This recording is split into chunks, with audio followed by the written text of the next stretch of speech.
What were we even doing last time?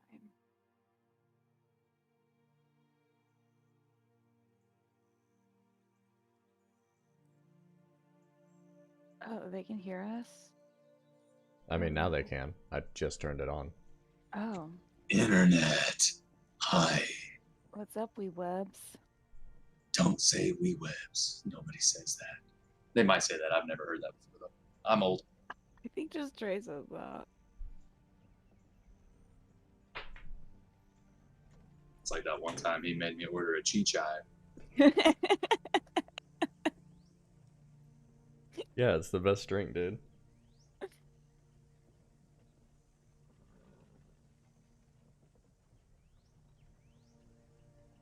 guess I can switch this over to normal starting. Is that one? Boom. There it is. Hey, everything's working. How about that? It's good to be back, kids. Maybe we can play consistently after this week. Nobody's got any like outstanding issues. Not that I know of. I feel like that comment was directed towards me. Oh wait, never mind. I have to go to Nam. Be gone for a couple months. I don't think they have the best internet, so. Mine was an unavoidable family matter. And the plane ticket was just cheaper if I went the whole week.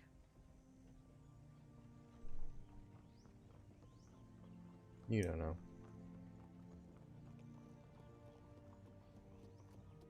Welcome back. Does anybody want to remind the class what we did last time? Scooby's not real! What? Scooby's not real.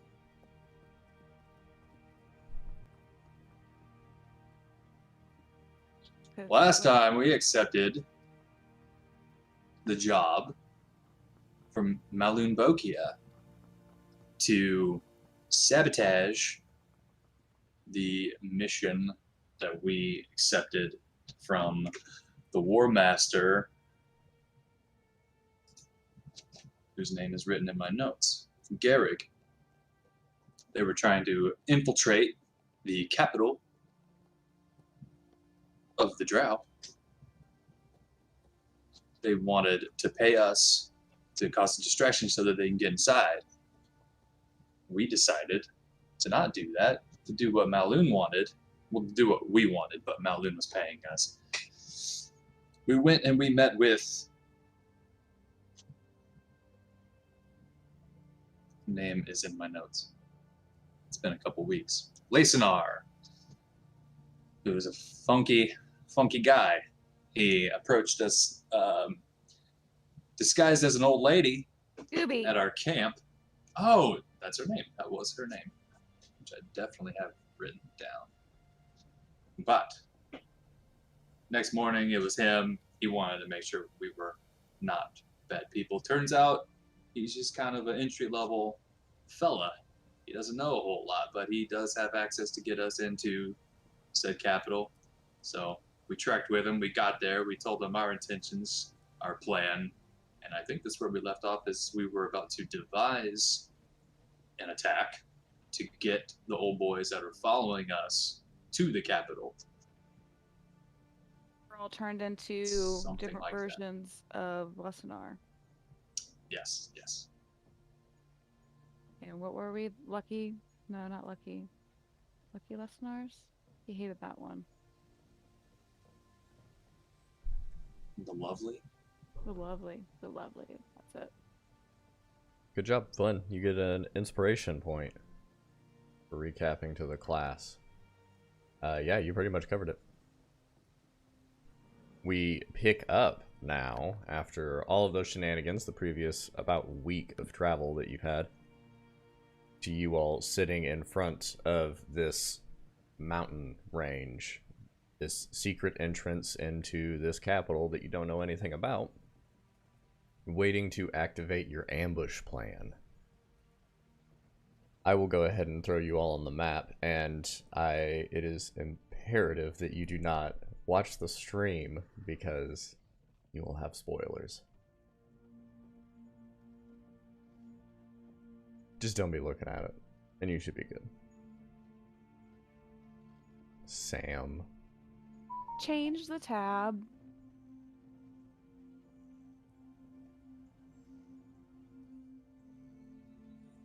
So, with this in preparation, there's a fun thing here that we're going to do. Let's see how I want to have this set up. I'll actually switch over so that the stream can see the map, what you guys see, which is that button there. Aha. Did it. So, we got Lesanar, you three, and then there's the 6 guards in the back. So prepping for this, you guys can do whatever you want. You know, you probably have the rest of the day. It's getting to like late evening now, so you might have like 3-4 hours. Lesanar comes to you. Oh, hello. Just so you know, those guys up there, they're gonna help you. They're gonna be waiting on your signal, and they'll do whatever you command them to do. And in D&D terms for you guys, this is considered your lair. You have a lair action on turn 20 of whatever's about to happen. You have 3 options. You can have them attack, where each of you will roll a d20, and if you get a hit on whatever character you target, you get 2 attacks that land, so you'll just roll damage for that. You have block, which can give you a buff to your AC. Essentially, they're shooting like shots around this person, whoever's attacking you, to make it more difficult for them to hit.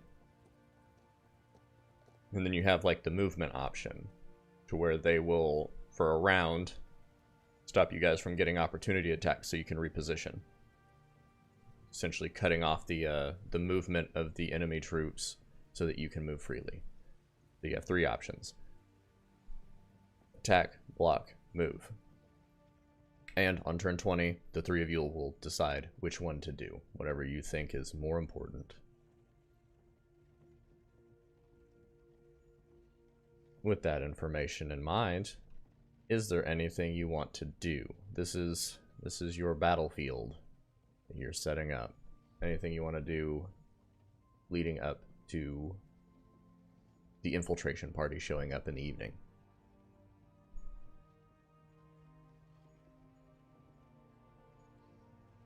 Did we have a plan to create like a pretend diversion? Yeah. Lesanar said they were just going to blow some shit up.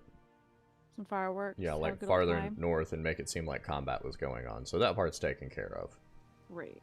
as far as you know. Okay, so they're already going to think that the distraction is happening, then they're going to come this way. We're disguised, so they won't know it's us. So yeah, there's not a whole lot we need to do. I can cast some sort of a major image if we want to mess them up somewhere in this battlefield when they get around it, but I don't have anything in mind. It's just something I can't do.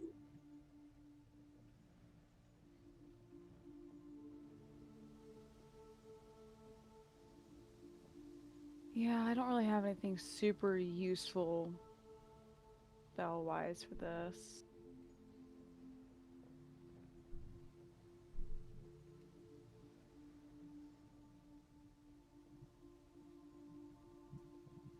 Flynn's not a tactician. We go hide in the trees, wait for them, and then shoot them. They show up. I don't know. We could set a bunch of traps, like they could lay some marbles along the path they need to take. It's a good idea. You got some marbles? No. Yeah, me neither. Well, I do have a couple spells that may be able to help us. I mean, I have Spike Growth and Tidal Wave, which kind of picturing both of those being a last-ditch effort if they start climbing the stairs. Oh, well, those sound cool. It's definitely worth something. In my major image, I could make it look like there's a dragon about to eat them. So if they do start to overpower us, maybe we can just scare them away. Assuming they're not smart.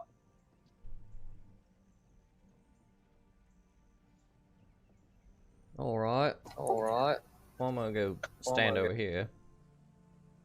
And then Lysanar goes behind this rock and just kind of squats. You see him holding his, like, large spear in front of him, just kind of squat behind a rock. I'm ready. He's so cute.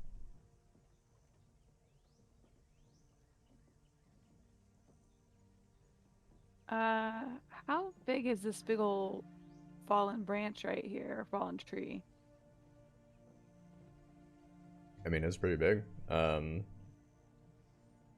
you talking about height off the ground wise? Yeah, just to be behind. Probably down here at the roots, you're looking at like 15 feet. Down towards the end, you're probably looking at 10 feet. I mean, the roots might even be higher, but like the most concealable position would probably be about 15 feet of area.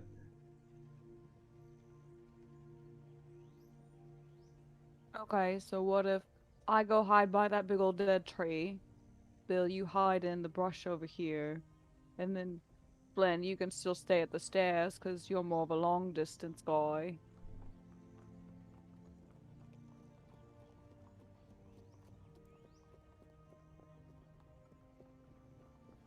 Works for me.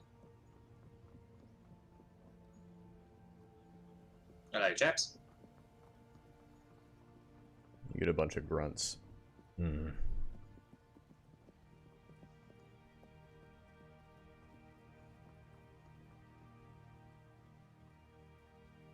I will take this opportunity to cast Mage Armor on myself.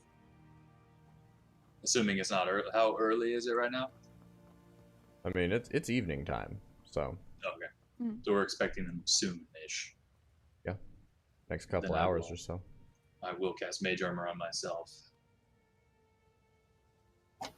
I would like to cast Barkskin on myself when I hear the first rustle of them being close, because it only lasts an hour. Okay. Can do.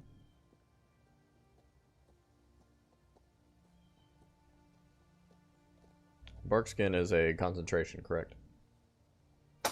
Yes, it is. I will remember that this time. I'm gonna just... Is there like a brain icon? Doesn't look like there's a brain icon. Let's use... We'll just use these squigglies. These squigglies mean that you're concentrating on something. Everything else looks like it specifically means something, but that one does not. The brain squiggles to get your spell out.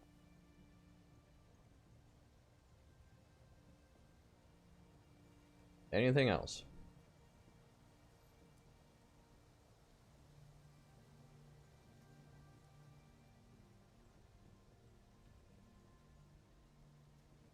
Nope.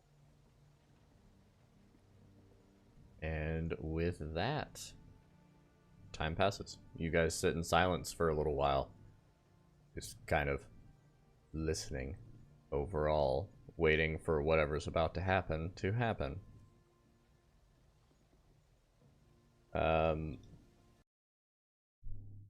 Jumping into the evening hours, you do see Lysanar give a hand signal, and a couple moments pass, and you start hearing the explosions go off down at the end. You hear like this mock combat that you know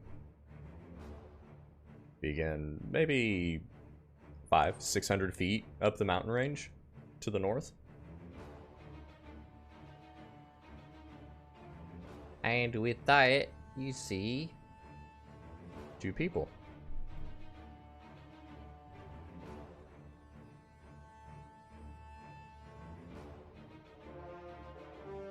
run out of the tree line and begin heading up in the direction of the staircase. Bill, you heard the rustle. You throw a bark skin. You're concentrating on it.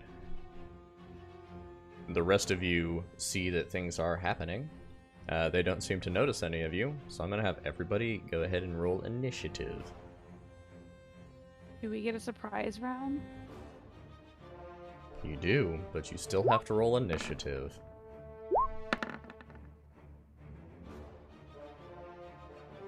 Oh wow, that's like the best initiative I've had in 5 years. Nobody's exhausted anymore, right? We're all peak health.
And the surprise round begins. So, surprise round. Flynn, you're up first. And if you guys want to use your number 20 layer action, you can as well, because this is combat order.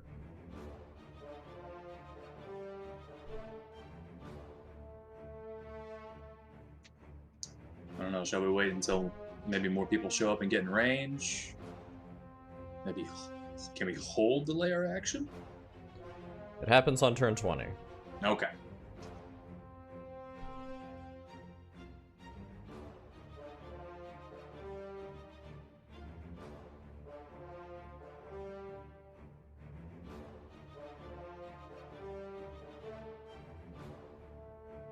That's all I got. That's all my thoughts, is to have them wait until more people get closer. Yeah, that's fine. I mean, they're pretty far out. I mean, the only other thing would be attack right now, but it might be too far. Okay. Well, if we're holding off on your layer action. Flynn, you're up first with the surprise round. What do you want to do? I'll just shoot a ray of frost, because I got my whatever feat that makes it go real far. So I'll just shoot a ray of frost at the first Yahoo I see. Okay, which is a human with a massive longsword, kind of running up, and behind him is what looks to be human, based on the appearance, wearing robes, carrying a mace.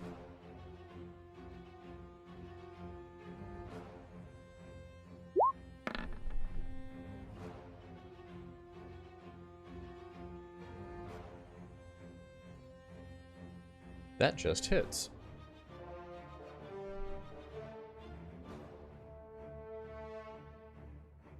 So I speak Usta, and my book comes floating out, and I do my little ka-ting.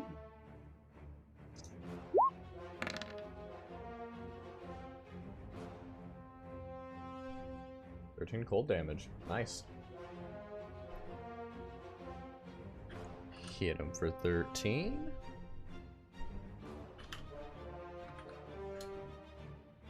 The light blue arc of energy flies across the battlefield, smashing into his chest, and you see it just kind of like reach around and start to freeze as he's trying to like shift and break some of the ice off as he's halted in his progress.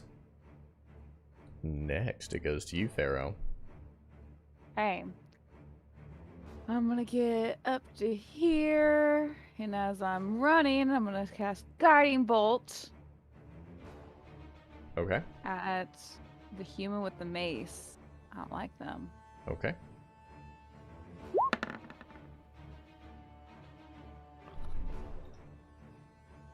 That one misses. Figured. Anything else? Yeah, I'm gonna save all my bonuses, so that's fine. And then I'll get closer though. I think as close as I can get is there. Okay. So you get to there. Flynn, you see Lesonar sitting behind the rock holding the staff, like peeking over. And then he just looks at you and is like, and that's his surprise action. Bill, you're up in the surprise round.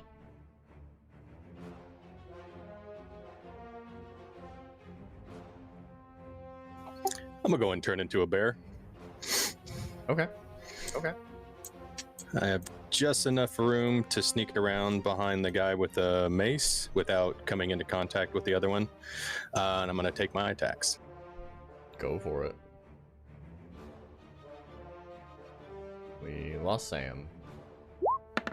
Sorry, my computer started doing something weird. So I turned it off for a That one second. hits.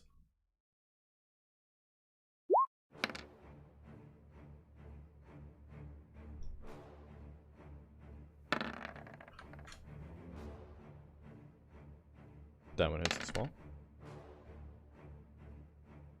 Nice.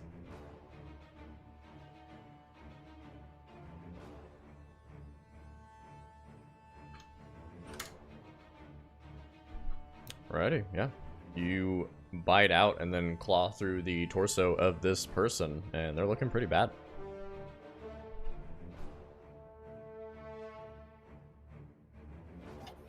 That is it for me.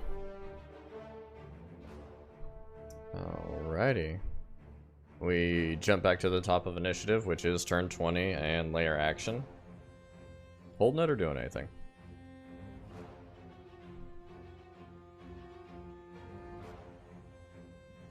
I assume their normal range is 60 feet on whatever weapons they're using. You could assume so. Seem to be wielding bows of some sort. I say we just keep waiting. Let him think that there's only a couple of us out here. I'm expecting a lot more people to show up. I'm expecting no more people to show up. Okay. And it will jump to Oyo Yan. Is this man's name? Oyo Yan. Hey. See what he has here.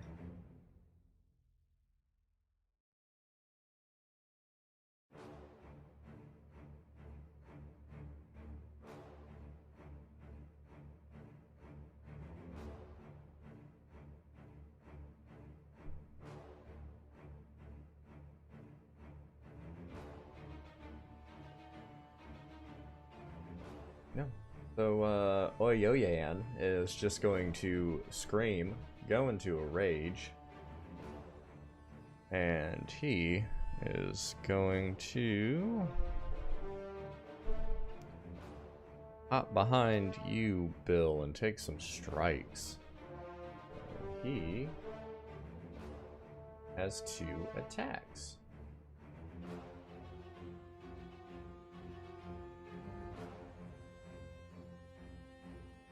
I hate that I can't set his dice to advantage, so I guess I'll just have to... Hey, it's auto. 27 and 25.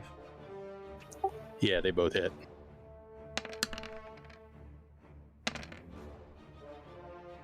Hmm, 15, 24 plus 2. 26. 26 points of damage, and you do take that. As he quickly whoosh, whoosh, through the backside of the bear. That'd be his turn. And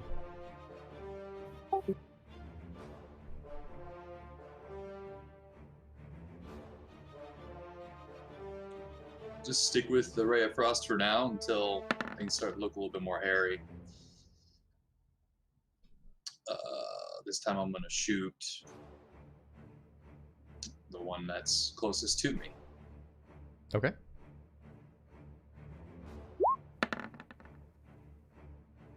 Uh, 15 misses.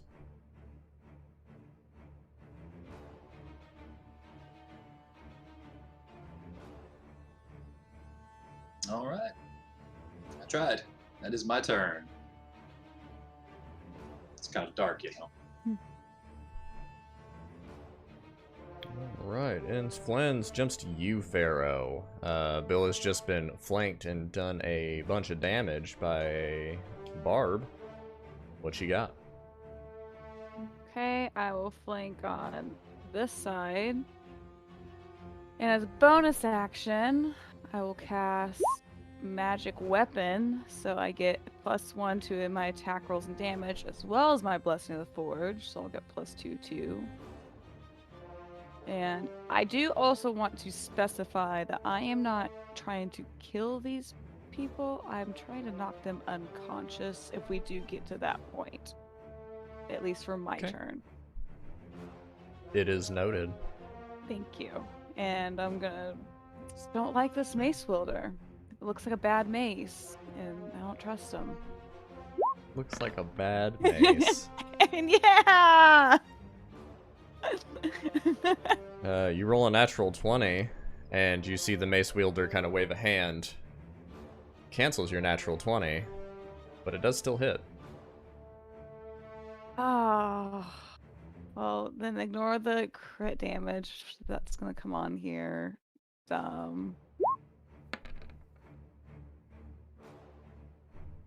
What is your normal damage? 1d10 plus 2? I think it's a 12. Yeah, it's 1d10 plus 2. 12 points of damage. And plus 2 more points for my other stuffs. Magic Weapon and Blessing of the Forge. Yeah, and that is enough as you swing through and knock this person unconscious, and you see him kind of fall into the ground. And some item on them begins to glow under their clothing as it... And you see the eyes open back up and stare right at you. Ah! Why won't you die? I know what he is. Anything else for you, Pharaoh? I don't think so. I'm kind of scared now a little bit, but I think, yeah, these are my channel divinities in action, so I'm good now. Okay.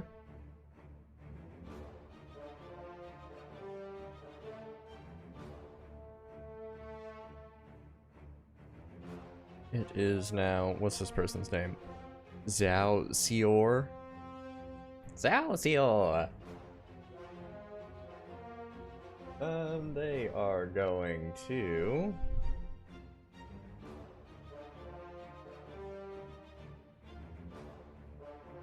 Honestly, just drink a potion at this point. They're looking pretty rough after these first 2 rounds.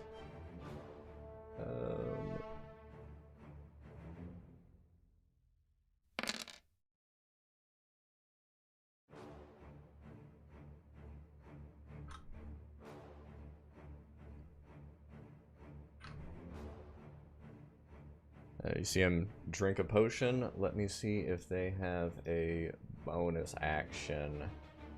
Which? They do. You hear this muttering after the potion is drank and thrown to the ground, kind of pointing behind you, Pharaoh, as a giant spiritual mace summons behind you.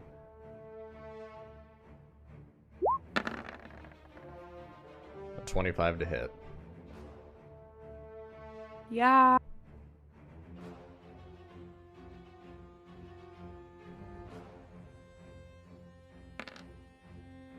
Take 5 points of force damage.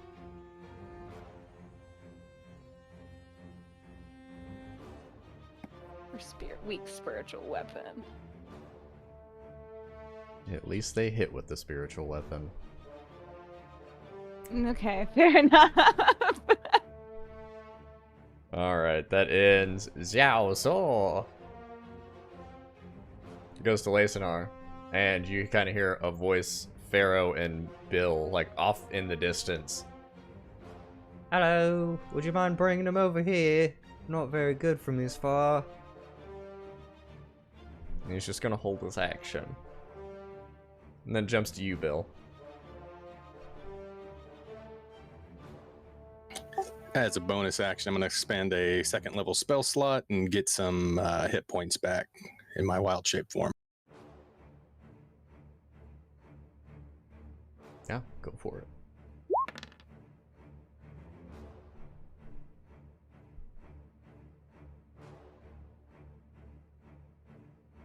All right, I'm going to take my couple hits at the guy between me and Pharaoh. Okay. You have advantage. Go for it. That one hits.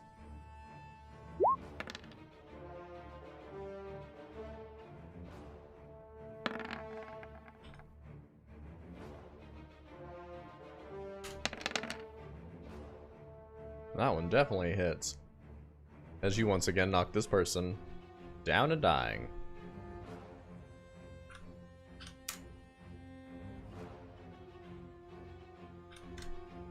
Then I will turn to face the old boy with the longsword and wait for him to hit me pretty hard. Okay. At the end of your turn, you hear a voice from within the tree line beginning to mumble, and the earth begins to shake. As all of you kind of stand, almost like holding yourself from combat for a second, as like the ground is moving violently. You begin to see this massive human shape emerge from the ground as this giant stone golem starts standing up and raising itself out of the ground.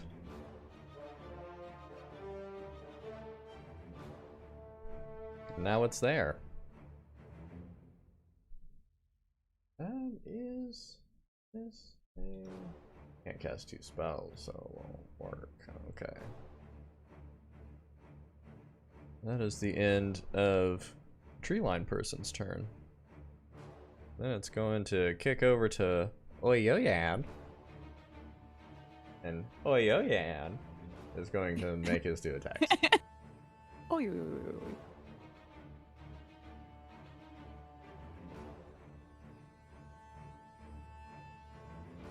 Ooh. And on this turn, you begin to see this aura begin to surround around, like as this low fog is beginning to spin around his feet. It is an aura of 10 feet, so Bill, you are the only one in it, as these little arcs of lightning are starting to like jut and hit your bear form. I need you to make a dexterity saving throw.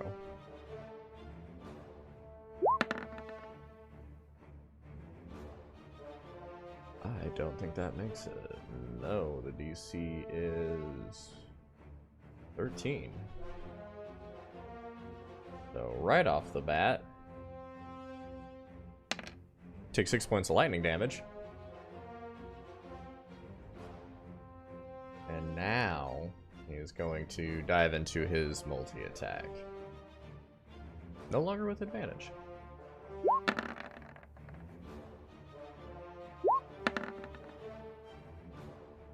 (21 and 16). Both hit again. Even with Barkskin? Barkskin raises it to 16. 12 on the first strike.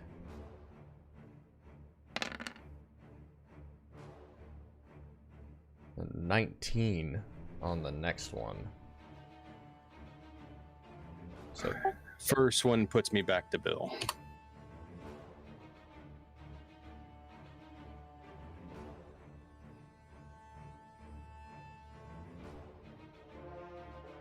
there's an extra 19 to old Bill.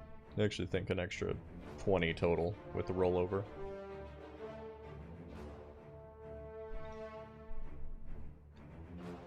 You all watch these strikes go into Bill. Flynn, you can't see shit right now through this giant stone monstrosity in the middle of the battlefield. You make both of those. Yeah, you would have needed to get 10 on either, so. Well, the first one would have canceled your bark skin. Because you would have needed to make 10. Yeah. I was stuck thinking about just half damage, and I was like, easy.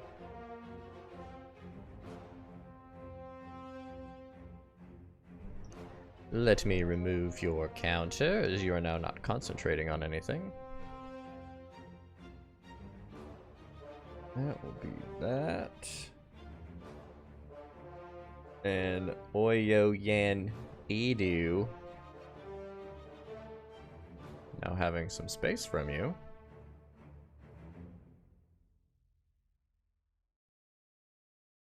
Can get to there, wrapping around you two fighting, as he is beginning to move now more in the direction that you assume they would be moving. That ends his turn. Flynn, you're up. Alright, I'm gonna mutter some words and do some hand gestures, and I'm gonna shoot a slow spell right about yonder. Mm-hmm. So that'll affect Big Boy and Barbarian Boy and Unconscious Boy if he decides to wake up. If I can do that. It can't affect an unconscious creature. Alright. So, dexterity saving throws for both of those guys. DC 14.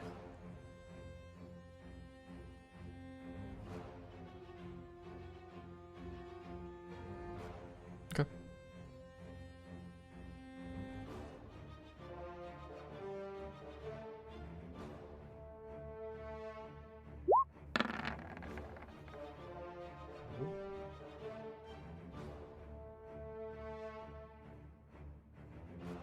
It's dex. Is there dex higher than that?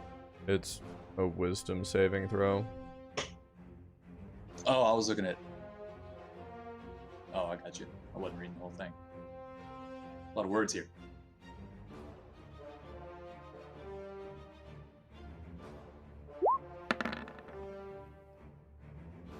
A giant stone golem's fine.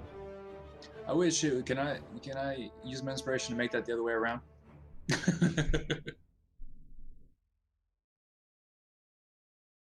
Alright, so this boy's slowed. Let me put a snail on him, so we all know that he's slowed. He's a snail now. And I'm concentrating on that, so I need them wobbly lines. Let's get you some wobbly lines, dude. Boom, you are concentrating.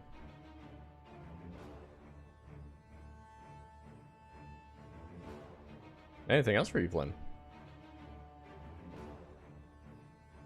Oh, we didn't do our layer action. I guess, can we do that after my turn is up? Yeah, what do you guys want to do? Shoot that thing. Kill the golem. Right? Do you guys have any better plan? No, that's where I would be going. I feel like if we move them away, that would create a more better opening for them. So I like keeping the guards up there. Yeah, we need to. This is an Attack on Titan situation. I don't like where this is going. Gonna eat your mom. Okay, so for the attack action of your lair action, I need the three of you to all roll a d20.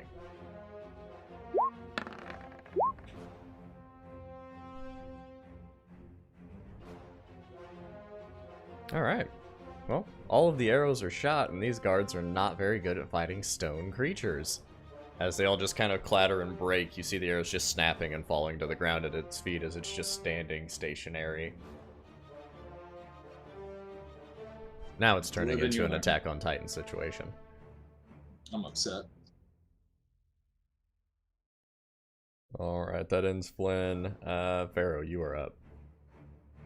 All right, I'm gonna drop my concentration on magic weapon and put Shield of Faith on Bill, so you have a +2 to your AC. Then I'm gonna run over here and hit old slow snail boy. Right on. He has a -2 to his AC, so he's easier to hit. Nice. Hoo-yah! Roll your damage.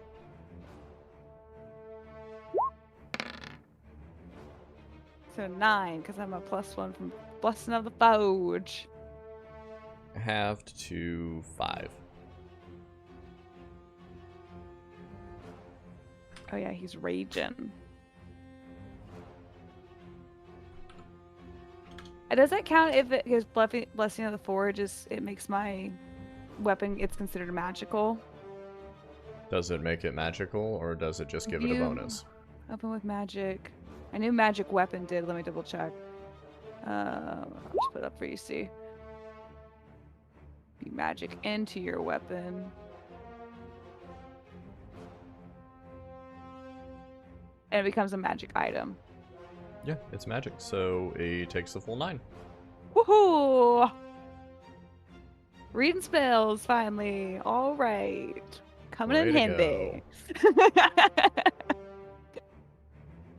And that's it for me. Okay, goes to down.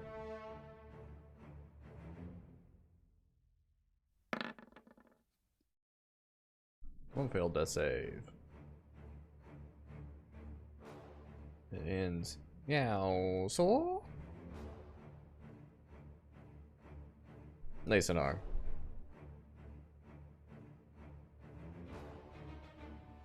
He is going to stand up. Step right here. It's right in range, and he's gonna take his spear and just do like a little jab motion at him.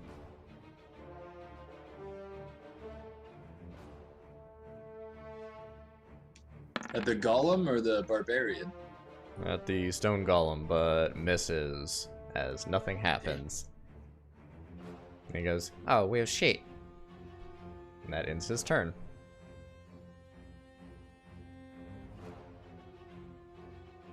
Then it goes to you, Bill. What would you like to do?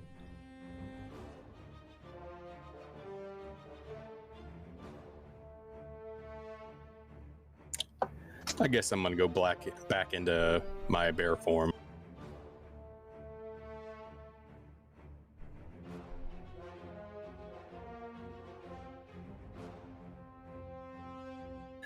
I'm gonna walk over to the barbarian and take my attacks. Go for it. Didn't know if the cleric would take any damage from me walking over the top of him.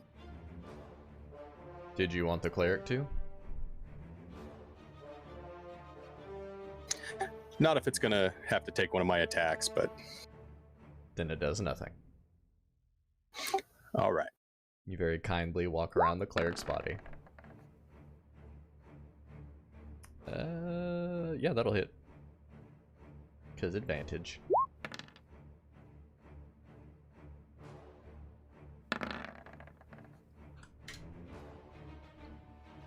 Hits for sure. Big damage.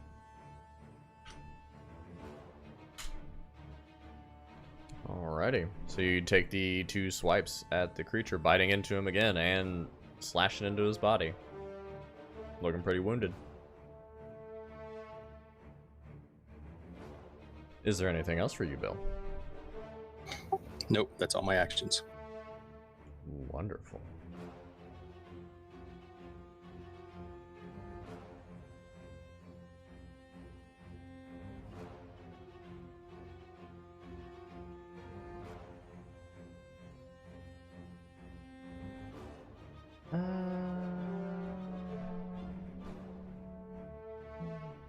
Okay. Stone Golem. Huh? Chain.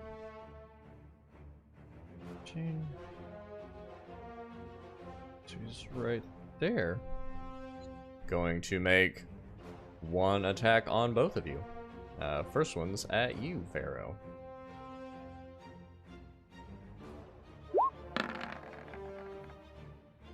$29 to hit.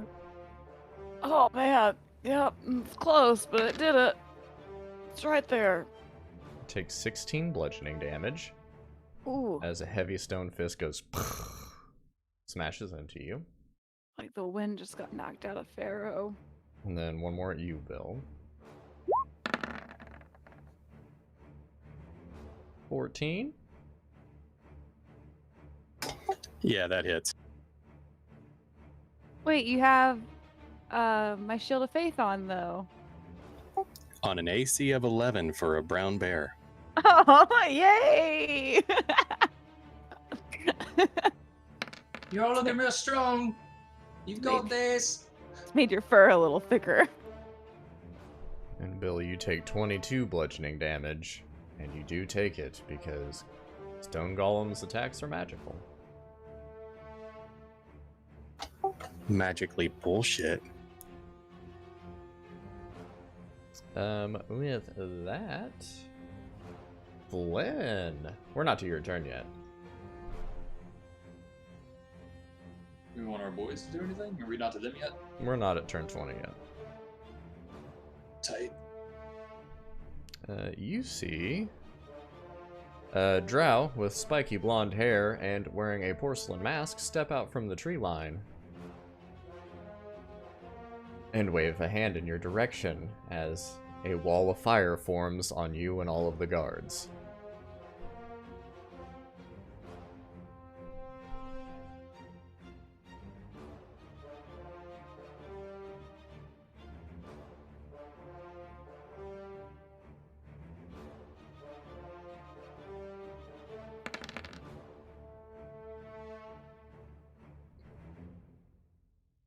So you and the guards need to make a dex save.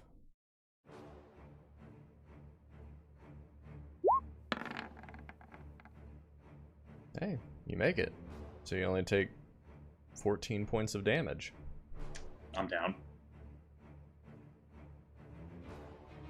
As you hear the shouts of all the guards up on the mountainside.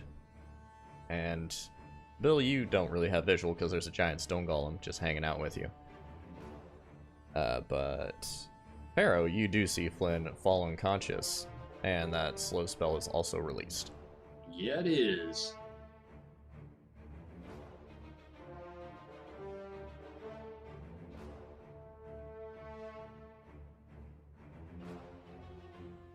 Hey, at least, I made the deck save, or I might have just turned to ash just then.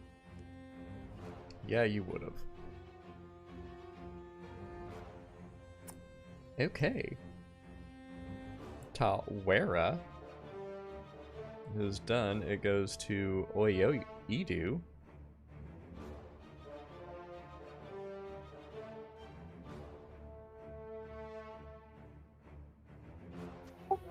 I mean, it is the funnest sounding names in a TPK. Yay, random generators.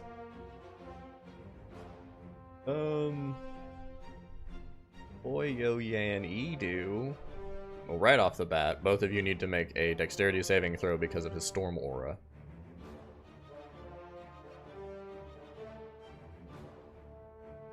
DC is 13.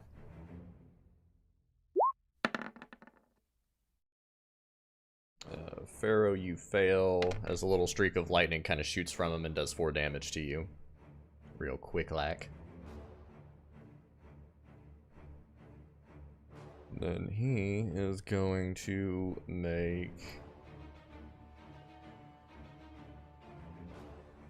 Actually, before he makes his attacks, there are still guards up on the cliff, and you guys have your lair action. Is there anything you want to do with that before he gets into his actual turn?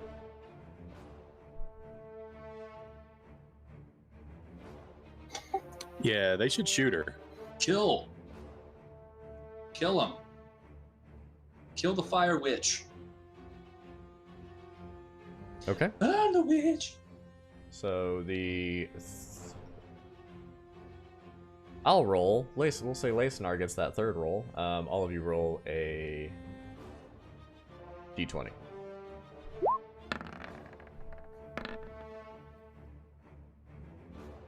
Pharaoh, roll 2d4 plus 6. And same for Lacenar.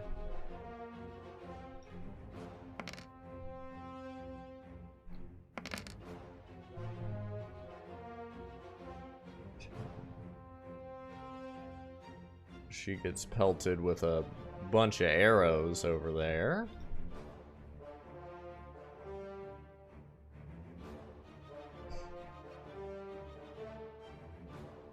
And you all watch as the arrows pass through the form and crash into the ground right through it. This does not seem to be a physical embodiment of this person.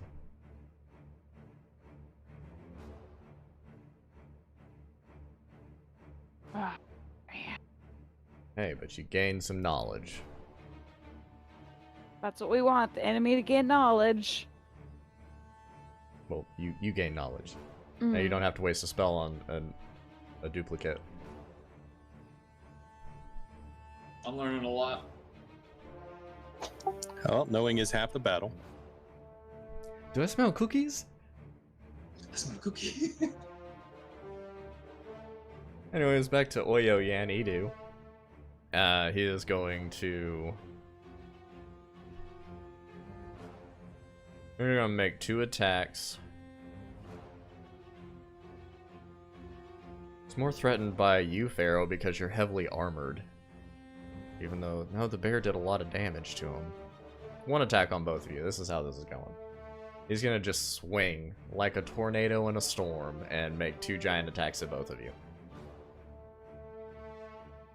First one's to you, Pharaoh. I don't think that hits. Nope.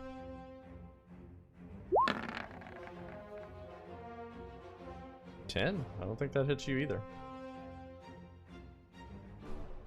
He misses. Misses. With my sentinel, since he's within 5 feet of me making an attack, can I use my reaction to make an attack against him? Yeah, sure can.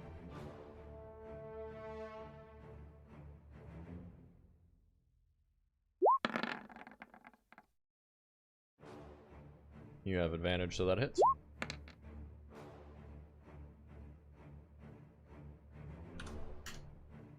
Yeah.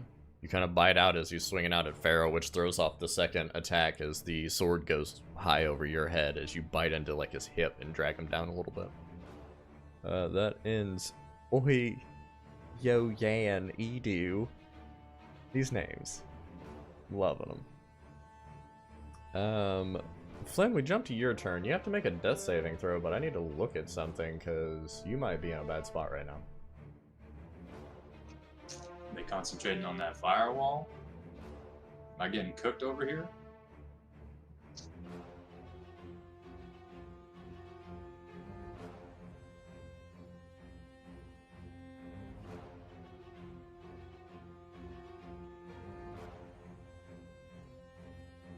Yep. So go ahead and make your death saving throw, and then you're gonna take damage. A little bit of shake and bake.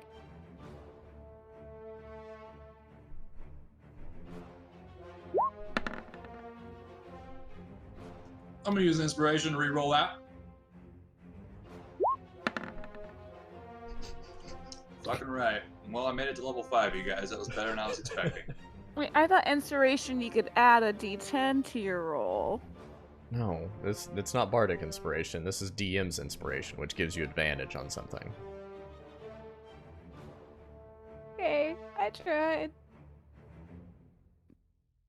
You take 20 points of fire damage. Is that 2 death fails? I'm pretty sure that's over your maximum HP. Oh, yeah. Yeah, so you are now a corpse of ash. Happens every time. There can never be a body left over. I mean, there's still a your- body. It's like your body is now like that volcanic area where the volcano went through, and there's all like the statues of people like being frozen. Except except yours is just laying prone. I find this to be very poetic because Flynn has frozen solid a number of people, so kind of makes sense. It's very nice. So right now, you are charred corpsey. Pharaoh.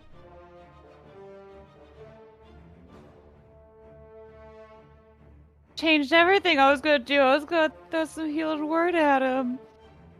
I don't think healing word will work now. Do I know if it will work on a charred guy?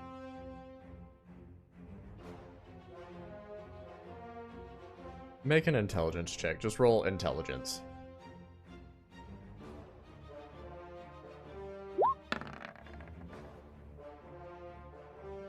Flynn's pretty fucked up there. It's been a minute. That's all you're really gathering in the middle of combat with a barbarian. So you take that and do what you will with it. You know he's in a bad spot. Okay, disengage is an action, correct? For me? Aye. Okay.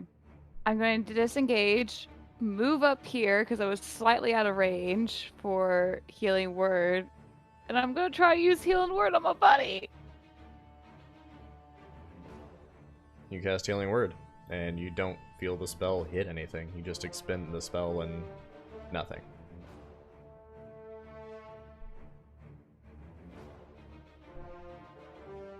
Anything else you'd like to do? That was all my movement, all my actions. That's all I got.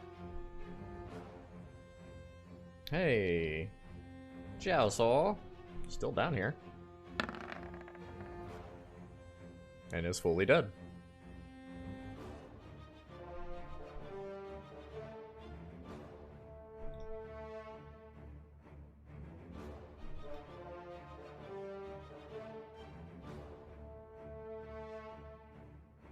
Okay. Lacenar sees you run in front of him and cast that healing spell and kind of glances up like with a concerned face. Oh, that's not good. And he's going to dash. He goes right to where the firewall is, on the side that doesn't burn. And that ends his turn. Bill, you are up.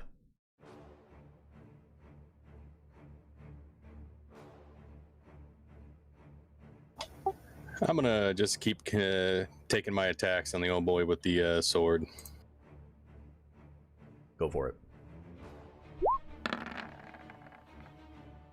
That one misses.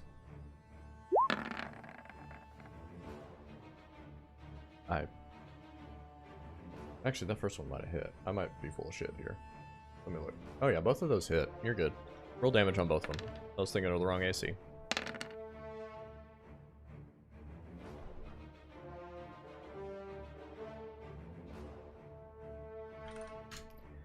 He is looking very bad. I'll make some sad bear noises to end my turn. You do so. It goes to Tuera. Ugrib. You see... Now, a copy of that person walk out into the battlefield.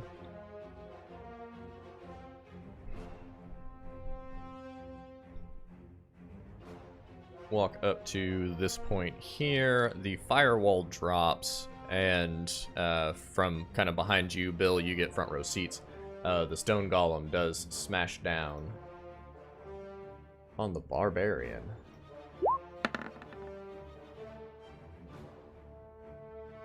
Even with a natural one, it hits. How stupid. Doesn't matter. Crushes him into the ground, and bones and gore just kind of out from under the giant mitt as this guy turns into a paste pile. At that moment, you see the giant stone golem kind of and all the pieces break and shatter and fall apart.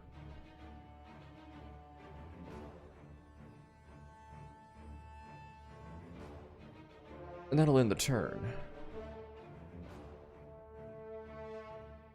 Well, Yoyan Edu is dead. Flynn is dead. Pharaoh, you're up. Oh, you guys have a layer action. Anything you want to do with that? Shoot her. Yep, attack her. Attack the bitch. I have no opinion on the matter. From beyond the grave. Go to still trains vigorously. So everybody roll a d20.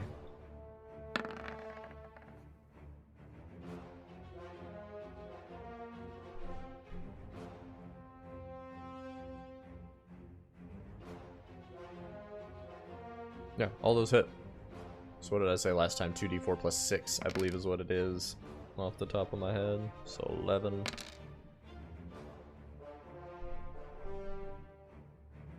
23, 31 points of damage.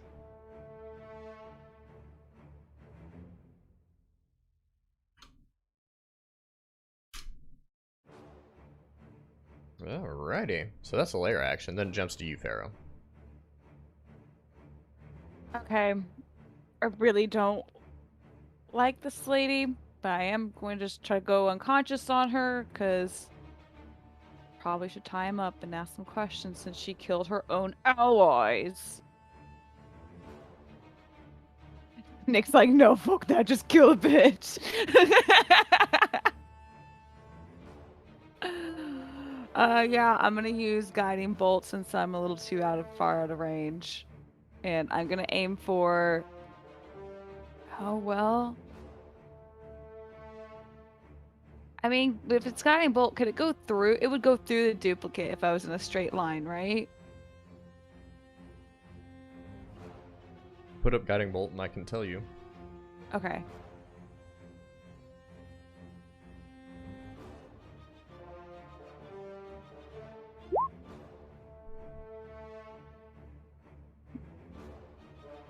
Yeah, so you just choose the target. So as long as you know the difference between the duplicate and the real one as they've walked up together, then you can choose the one to hit. Okay, so it's not like a straight line, like it would stop at the spell if the spell was in the front. I mean, yeah, it's a spell attack, so there's a lot of things you can do with it. You just need to be able to see the creature. Okay, great. I'm gonna do it this way so it's a straight line, so I can still see both of them. And got a bolt on her butt. Yes. Oh, that definitely hits.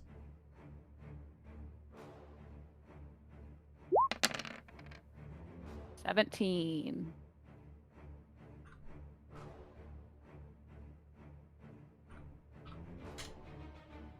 Nice damage. Anything else for you, Pharaoh? That was 10 of my movement, so I can do 3 more, so I will get to here. Okay. It goes to Lesonar. Zoom back in. I don't know why I was so zoomed out. I probably pushed a weird button. Lesonar is going to start walking down the stairs and begin having a conversation with this person. Wait, you weren't supposed to kill him. That was a bit excessive. I've got to do all this shit. There's so much paperwork involved with this. I'm very disappointed in you. As he's like kind of pointing the spear and walking down the steps. That ends his turn. Bill.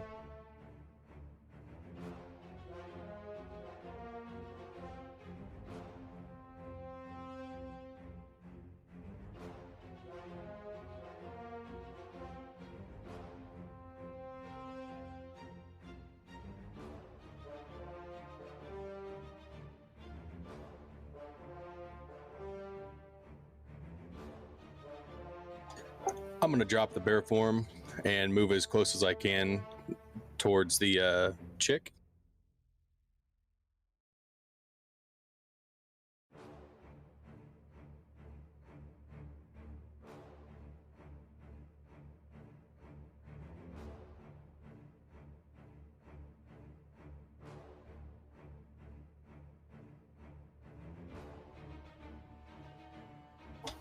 I'd like to ready a spell. Call lightning. Okay. As soon as either Lacenar or the chick make any kind of violent action towards me or Pharaoh, I will zap directly between them, getting all three of those. Her duplicate, and Lacenar.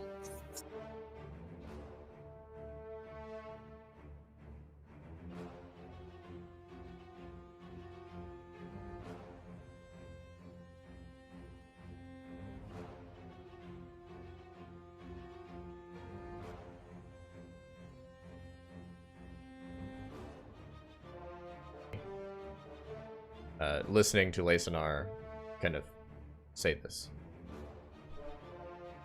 Towards the end of the turn, both the duplicate and it go and take the mask off and kind of lift it up. And the face, where you're expecting a drow dark elf face, is just a void. There's just kind of like a black hole missing from the face. That ends their turn. Kicks back up to the top. You have your lair action. You doing anything with that? Attack the lady.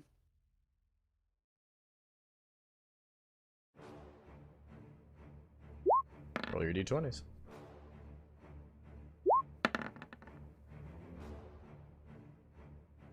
Bill, you are the only one that hits, so roll your 2d4 plus 6. 10 points.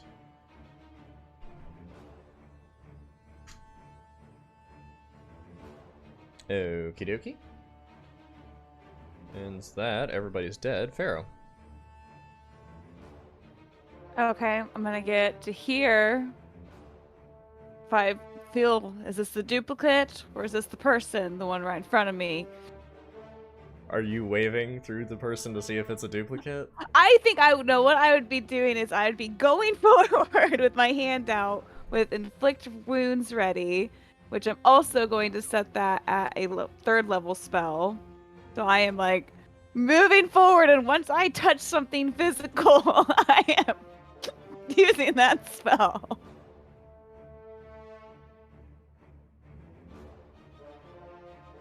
Okay.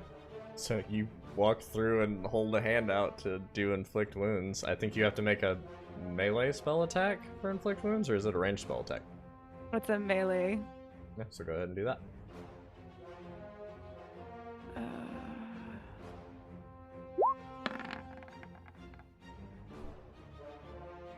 Doesn't hit.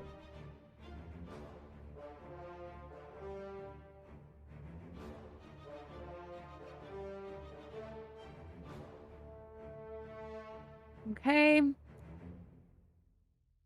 I guess what I'll do then is I'm so freaking mad right now.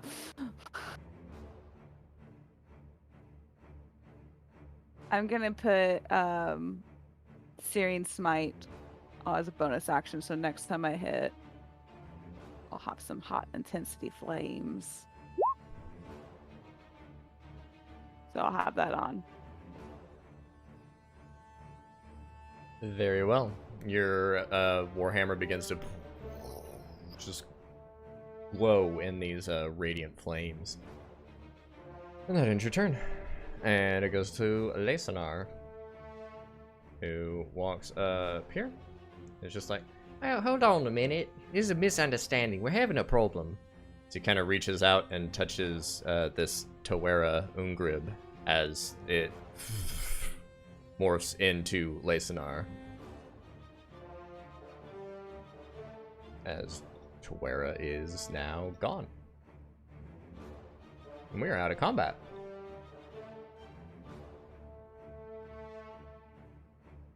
Give me just a second.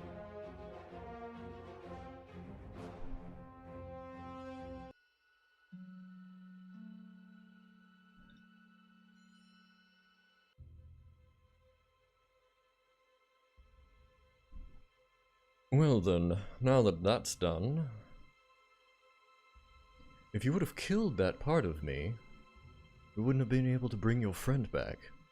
It would have been stupid, wouldn't it?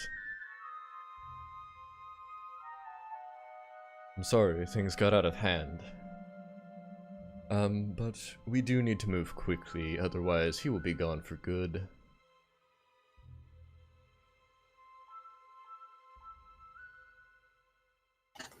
I'll run over to Flynn. Same. I can't see really up here because the cameras are in a way, but yeah. Yeah, so you all get there. I'm actually just kind of drag you all back down here since we're out of combat. Get y'all set up. Boop, boop, boop, boop, boop.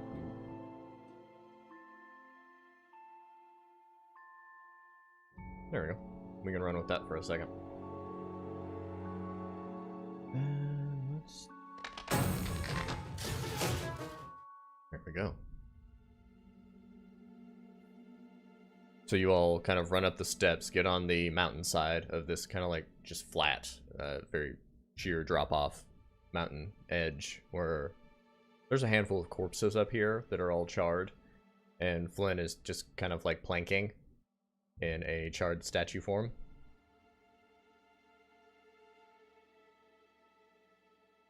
Well, pick him up. Follow me. I'll pick Flynn up. And Lesonar begins leading you up the staircase. About 20-30 minutes go by. You do see there's a large gate inside of this mountain pass that's like in a cave section, a very short cave, maybe 50 feet in length, but there is a gate here. And as Lesonar is moving up, you see the gate begin to open. He leads you in, and the two of you are greeted with a massive city almost in like a full bowl of mountain. You're kind of looking out off a cliff edge into the city. For you, Bill, it's very reminiscent of like Amon in its scope. You see all the different districts from this height looking down. You see where it's divided in certain sections, and there's a large castle that is kind of erupting out of the middle. Walking through the city, entering in, Bill, I would say you are also, actually Pharaoh, you too, because you are a craftsman as well. The two of you notice that there are a lot of different styles in this city. You see unique features to all sorts of different styles of cities and continents and races, and their like specific design techniques that they've used are kind of built into everything. You see these jagged like obsidian buildings that look like they come straight out of like a horror book or out of hell, next to these elegant, smooth stone structures that look very elfin in origin. You see lots of like mud huts, rock houses, log cabins kind of in this outer district where these housing units seem to be.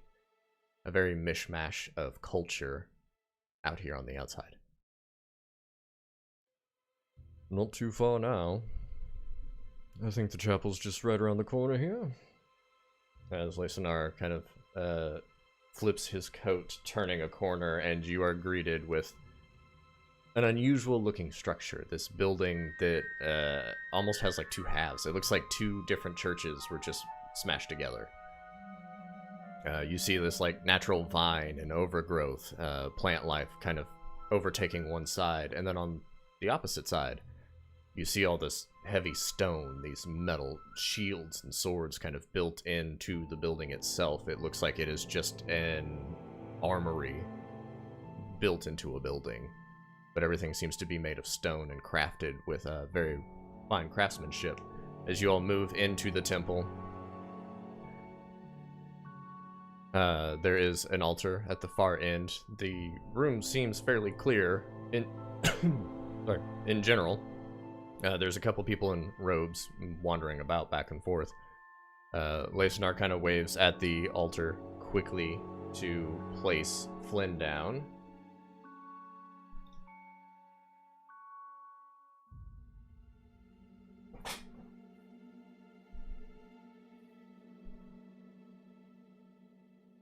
Does anybody place Flynn down?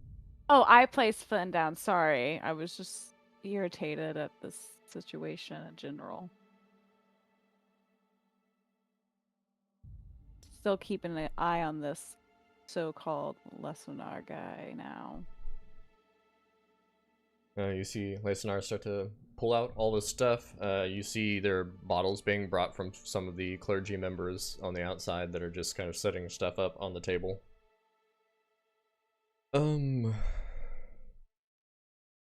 Real quick, do any of you have anything of import to Flynn? Or no?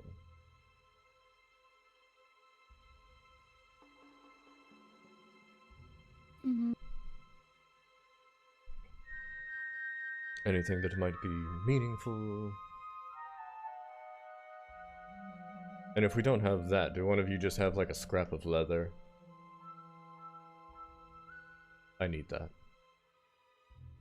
I assume we have some leather on us. Yeah, I'll just cut a piece of leather off my armor, if nothing else.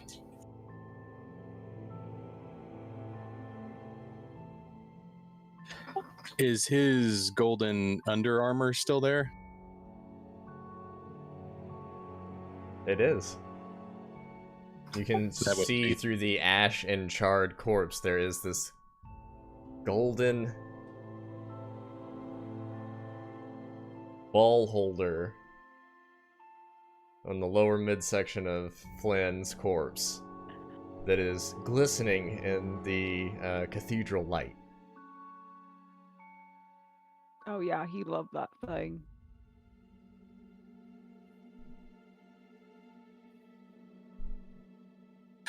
I'll delicately try to pick it up and hand it to the gentleman.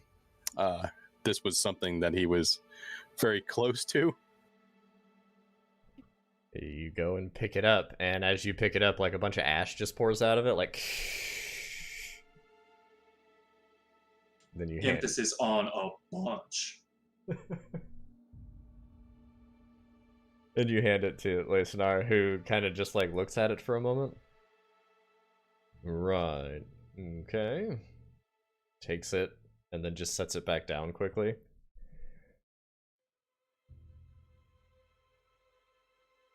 Well, this is going to take a while. Do you all want to stay, or you like to explore the city? I'll be busy for a moment. I mean, I think we'd like some answers, but I have a feeling you have to concentrate. Oh, yes, we'll get to those. I'll stay and wait. Okay. I'll just go take guard outside. Okay, you go take guard outside. Kind of glancing out into the streets, watching people pass by. Nobody really seems to pay you any mind as you are out here. Is it only Drow here in this mixed mash of kind of different cultural buildings? Hey, that's exactly what I was getting to. Way to be Oh. on top of it. Woohoo! You are surprised by the diversity of this city. You see everything here. Humans, drow, elves, high, wood, fae. You see tiefling, you see devils, you see demons, bugbears, goblins. The ground rumbles about halfway through you sitting out here, and you see a large ogre just kind of like wandering, carrying all these crates on its back as it's moving through the city.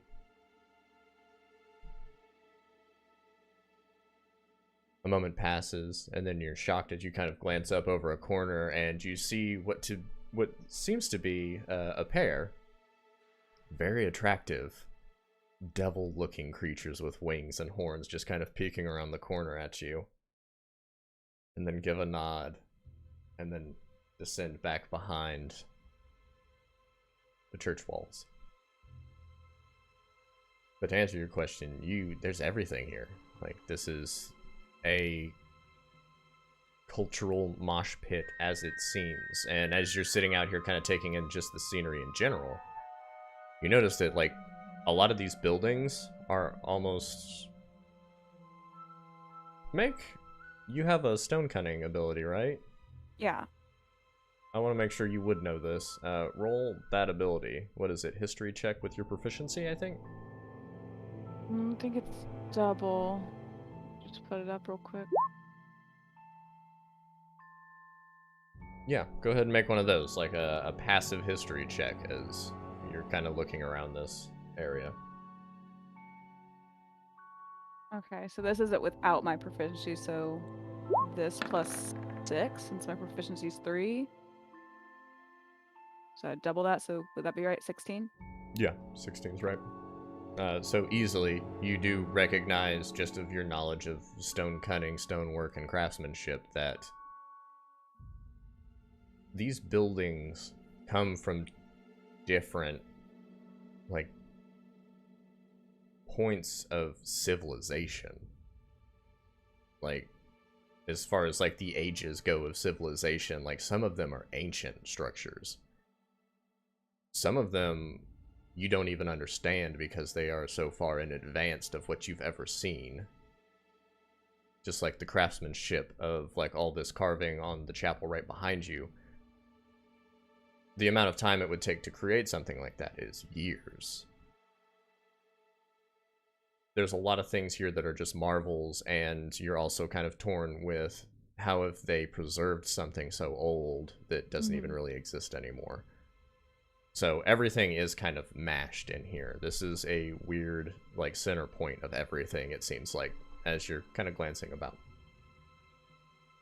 And while you're out there doing all that, Bill, you are inside with Lacenar, who is taking all these jugs of oils, opening them, and just, like, dumping them.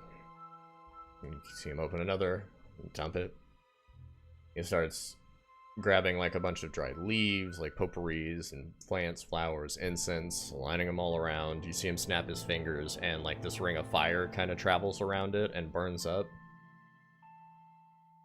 And then he closes his eyes and just, like, lays a hand on that golden ball piece. And for the next hour, he is casting a spell, and that is going to be the part where we take a break. We will come back with the conclusion to this. See if we get Flynn back. Oh, hey, it's YouTube. Don't forget to like and subscribe. Hit the bell for notifications. I think it's like right here, or there, or there, or there, or there, or there. Go the other way. I think they're down. This way? That way. Is it here? I don't think it's here. I think it's here. Oh yeah, your camera's Is it different here? than mine. Is it over there? Anyways, it doesn't matter. Just like and subscribe, and we'll be back in 10-15 minutes.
But hey, you live and you learn. Gwen is probably afraid of fire now. Or you die and learn in this case. Maybe your wrinkly spot on your armpit's gone, though. Maybe they just see it and they're like, oh, there's more to be done here. That's All something I right. thought of. I was like, maybe that spot's gone. It's like you go in to check, check. I don't know, what do people go to doctors for these days? You go to check to see why your ribs hurt, and then they find a tumor in your back. Yeah. That happens. Right, Nick? It's a real issue. It happens daily. 100% saw that in an episode of House. You can't tell me I didn't. I saw it on the Fox News this morning about the rib epidemic.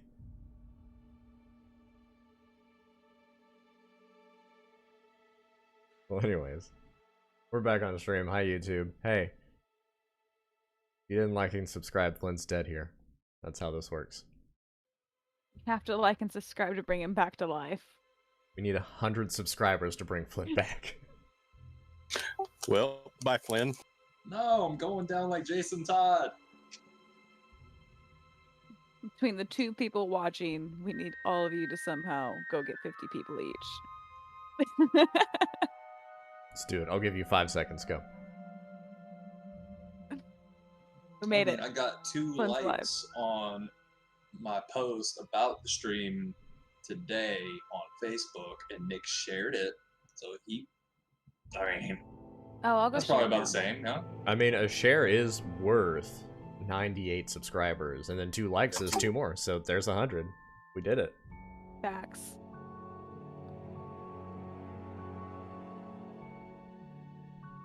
But nonetheless, as the resurrection ritual is underway, I need to roll.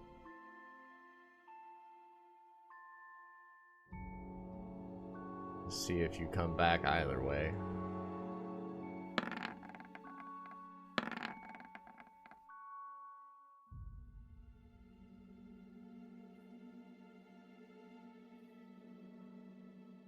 So the spell's underway.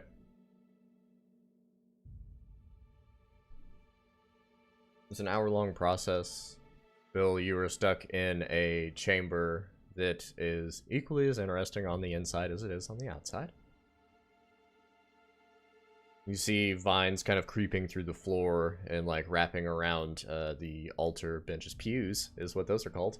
Wrapping around the pews. Pew pew. And almost like you remember what the house looked like in Jumanji when the plants start taking over? That's what one side of it looks like, is like the interior of the house, but with pews and churchy. The other side kind of looks like Game of Thrones, the chair that has all the swords in it, whatever the hell that was called.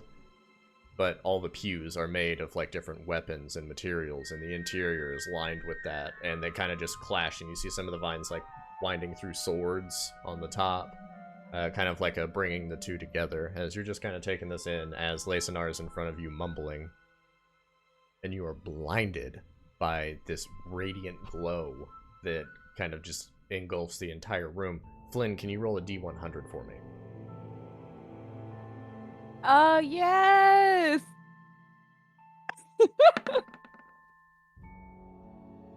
55.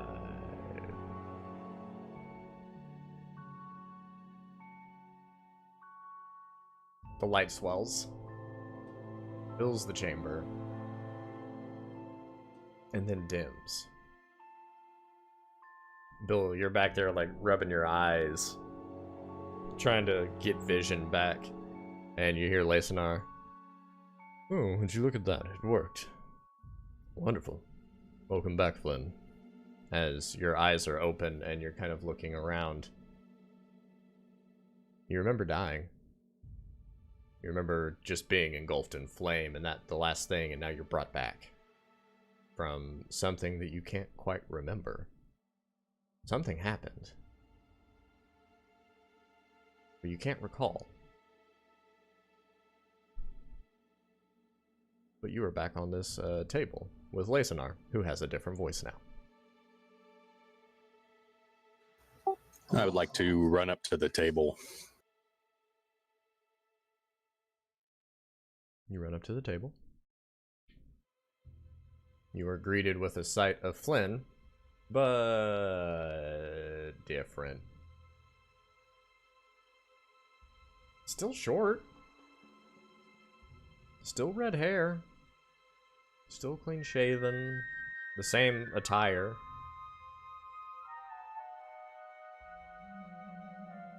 Flynn, you are now considered a rock gnome.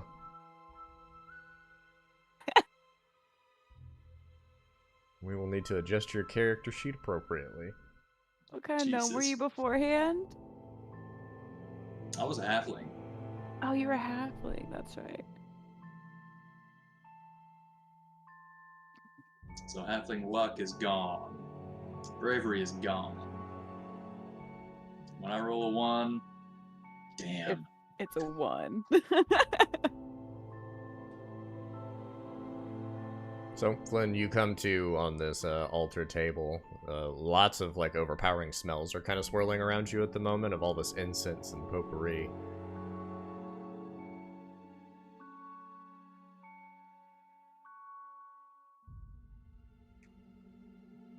Alright, then. Wake up. Bill? Oh, fuck, is it the goddamn ice cream, man?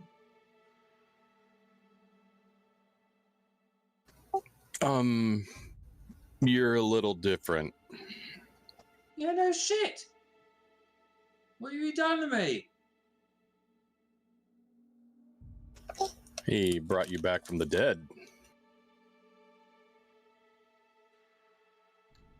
Yes. It seems the party that was attacking you did not realize how soft you were. And they apologized profusely.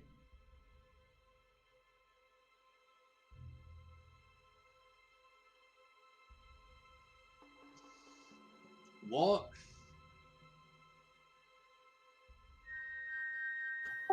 How do you feel? Not as nimble. Not as light. I need to look up what a rock gnome is.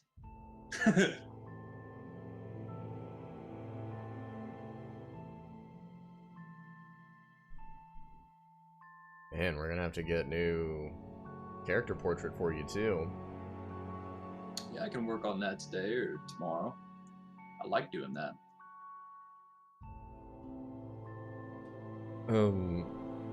Should I go get Pharaoh and tell her that it was successful? Yeah, please. I'll stay here with Flynn. Rutto. See him turn and begin walking, just softly out into that direction, not in a rush or anything. Pharaoh, you are greeted by the sounds of doors creaking open off on the side, and you see Lacenar kind of peek his head out. He's back. I just kind of shoved through him like, let me see him. And you hear the heavy armored dwarvish Pharaoh running with the clanking of metal and armor, making it to the altar where the two of you are. And Pharaoh, you're greeted with the same sight. Flynn is now a rock gnome. The same appearance and like overall aesthetic is the same. He's just not a halfling anymore. Now he is a rock gnome. Are rock gnomes shorter than halflings? Or they're a little taller? I believe gnomes are shorter than halflings. In my head. Oh, I'm whoa. looking at it right now. It's not much different. Yeah, there's not that much of a difference. It's just, like, I think their average is shorter. Do they have I a can gray... see in the dark now. Hey! Do they have gray skin? Or is it still like his normal color skin?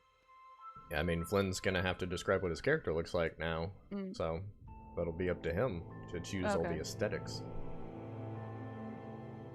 Oh, whoa. Oh, man. I've seen that spell before. I can't do it. But I'm glad I'm still I'm still not the short one in the group. You're still shorter than me. Welcome back. We might need to get that little your card piece fixed up a bit.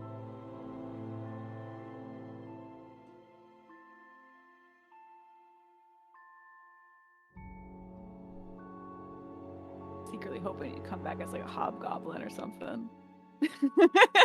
For a second, I thought I was. When you said I was about the same size, like, God damn it, I'm a goblin. I was honestly hoping for a Goliath.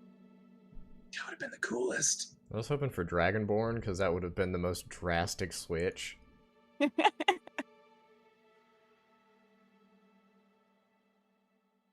Anyways, you all are kind of just like eyeballing Flynn as he's trying to get his things together, and Lysanar, you hear, is like sat behind you on a pew. I'm assuming you had questions, yes? Yeah, hold on 1 second. Flynn, turn around. I'm just gonna like force turn him around, see if it has a wrinkly spot still, like his back armpit area. Yeah, it's still there. Oh crap! Ice Cream Man still has its mark on you.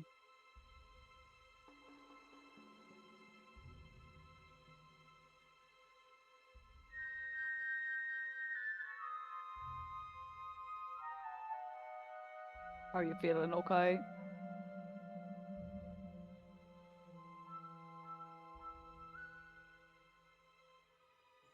I'm just trying to figure out if there's any difference.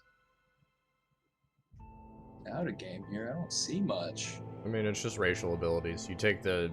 Pretty much, yeah. That's all it is.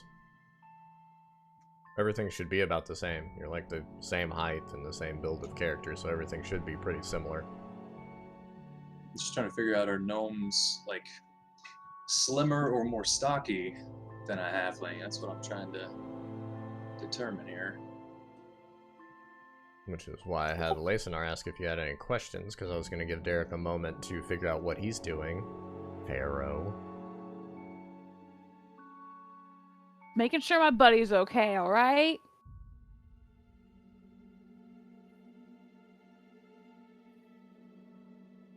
And I finally wasn't the reason Derek's character died.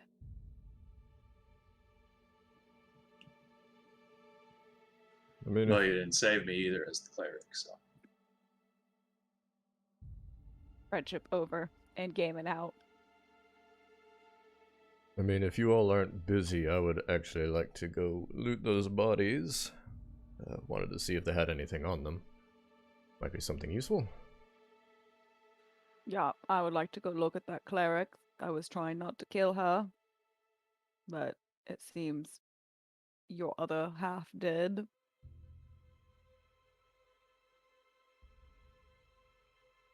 I don't know. I'm pretty sure you killed her. Oh, is there death saving throws? Well, I didn't mean to, but you did mean to kill the other one, so I would like some answers. Yeah, I asked you if you had any questions, and then you ignored me, so I'm moving on Well- to looting. Well, we do have questions, but we're gonna make sure our friend's okay. You all are very complicated. You're complicated.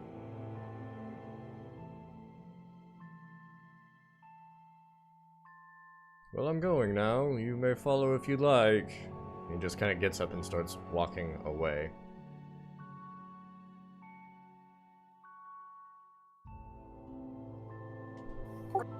All I've been able to see, we'll just say that Flynn now has like a pale gray skin, and he's got pointy ears now. That's basically it.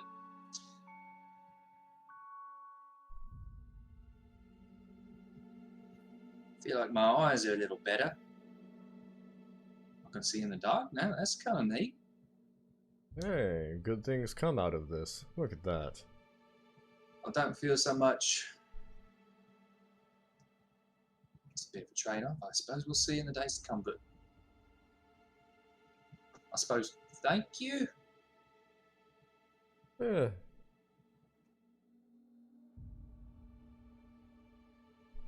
I'll just need everyone to fill me in on the blanks because it seems like things did not go according to plan.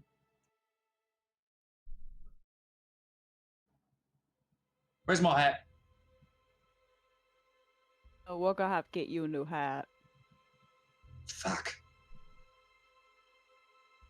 How's your piece feel? Does it fit? It's a little tight. I'm just kidding, it fits the same. You sure you don't need a smaller one? Never. I'm Keep just that saying, tongue in your mouth. if it's not the right size, it's for your own protection. I mean, You're not the right size. you got a little room in there, and shake around, it'll still hurt. You hear the door close as Lacenair has left the chapel. All right, come on, we gotta go catch up. Bill, I'll let you talk to him. He doesn't seem to like me now that he's now grumpy. Did my clothes get all burnt off? Did they get restored? What am I looking like right now? Am I nude? Clothes were brought to you during this whole process of you kind of finding your ground. It was relayed, and there's enough people here to make clothing similar to what you were wearing, just a little bit more basic. Like, you were wearing basic clothing. These are more basic. It's like the dye's kind of smeared and smattered in different places. Like, they tried in short notice to make you those clothes, but these are kind of shitty. But you have clothes. Oh man, all my stuff in my bag probably got burnt up too, huh? Except for my magic items. But so yeah, your book was magic, right? We got the extra My book, protection. my holster, and that beret. Yeah, we got you that. But my fancy clothes are gone. Yeah, fancy clothes would be gone. Everything that wasn't magical is gone. Your gold and, like, money, if you had any on you, is probably smattered around on the stonework out there that you could go pick up. You know, we really should look into, like, teaching you how to use a shield, Flynn. I don't know if you can, like, do your spells and hold a shield. Might be helpful. A shield wouldn't have mattered with fire. I mean, some things are just unavoidable. Sneak attack with fire from the trees. I had a spell I could have used, just caught me off guard is all. But now we know. I'm guessing we're not probably talking and walking, but probably as we're doing that, I'd bring up. You know, I used to have this gerbil, and we put it in a little ball, and you run around in it.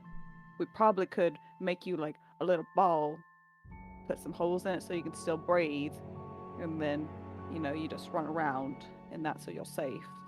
Sounds patronizing. I mean, I love that gerbil, and I love you, so I felt like it was appropriate. I would only suggest that to you if I liked you.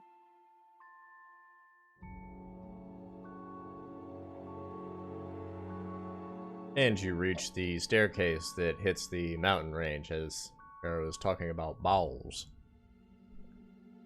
Put your balls in some balls. And then, Lacenar, you see kind of walk over to where your corpse was, Flynn.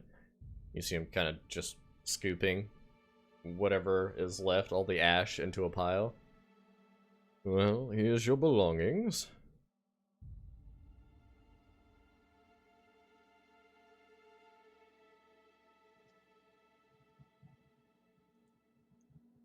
Someone got. I pick up my parents' rings, and I need a necklace to put these on whenever we got a chance. You see Lacenar, like, take two fingers and touch them, and then pull them apart, and it's you see like a arcane flicker from his fingertips as it creates like the silver loop chain. He hands it over to you. There you go.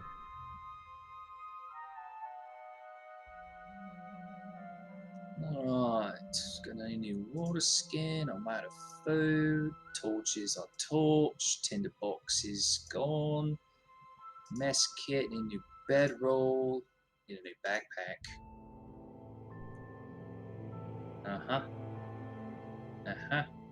Didn't you guys purchase a bag of holding at some point? Oh, you had it. Okay, never mind then. I mean, anything that you guys have that's in it, like, just tell me.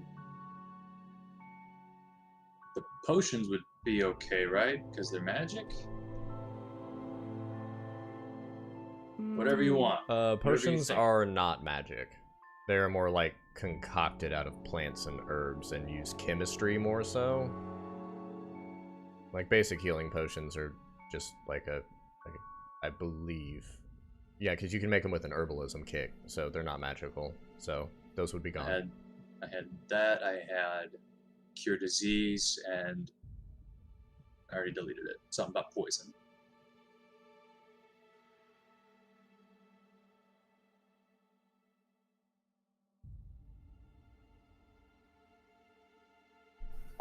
I'll head over and start looting some bodies.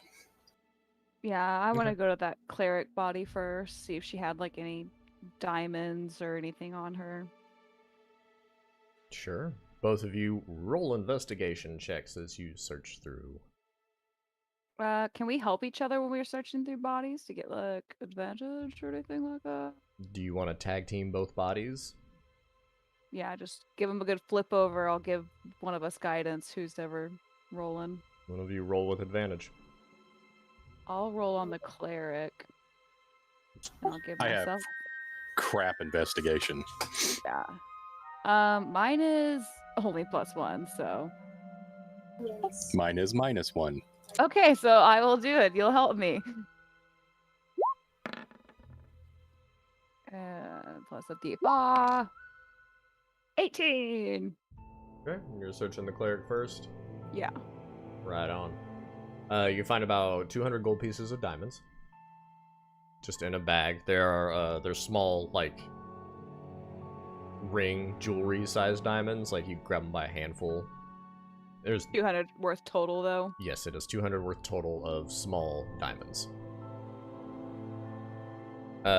She had a mace that was nothing special.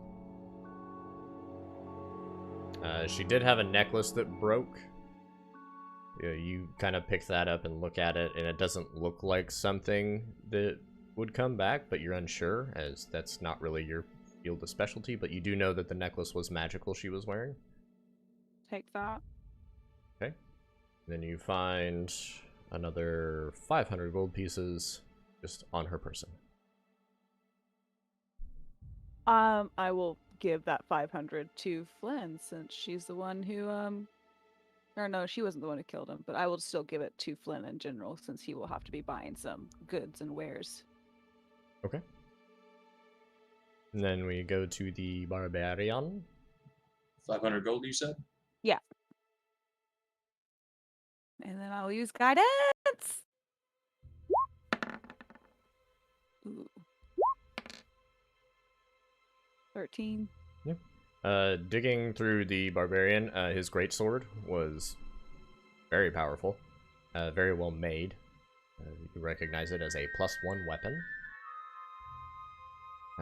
Nothing else on the barbarian was super magical. As you're kind of digging through the pouch, you find like chunks of raw meat, just random produce, and weird trinkets like skipping stones and rocks. You find like little ore rocks that like you break open and they have like little gems in them. Oh, I'll take all of those. All those go in the back holding. Those are cool. Okay, so you take all And the rocks. And I keep one good skipping rock in my pocket. And crumpled up in the bottom of his bag, as you're kind of like pulling it from the goo mess and like trying to remake the bag open, like crumpled up in the bottom, like in a ball, is some sort of fabric that is like very balled up and bound. Yeah, I'll pull that out. Kind of shake it out like you're pulling stuff out of the laundry. Yeah, you pull it out, shake it, and it takes form into a giant pointy hat. It has stars and a moon. It's got like a space design, but it is like, it looks like a cliche wizard's hat. Like a Fantasia Mickey Mouse hat. Mm-hmm. Oh, that's cool. I'm going to take, whenever we're doing that, I will probably take that magical necklace and this hat, and I will put them in a circle and cast Identify on them. Okay, so you're gonna sit down and take the hour real quick? I think it's only 10 minutes. Are you casting it as a ritual, or? Oh, I'll do it as a ritual, so that way I don't have to use. Do I still? I don't have to use components if I do it as a ritual, do I? You still have to use components as a ritual. It just Oh, I don't. doesn't burn a spell slot. Oh, okay. I don't think we have any pearls. It'd be like, it's not. Do you have like a pearl or like an owl feather on you by chance? You don't have to have the specific component. You just need the gold pieces to have it. Oh, Like, so you I just subtract 100 gold pieces oh because I only I have don't. 45 Yeah. gold. Be like, guys, if you want me to do this, I need some gold from you if you don't mind. 55. I have a solid 22 pieces of gold on me. Len, I know I just gave you some money. You mind if I borrow some of that?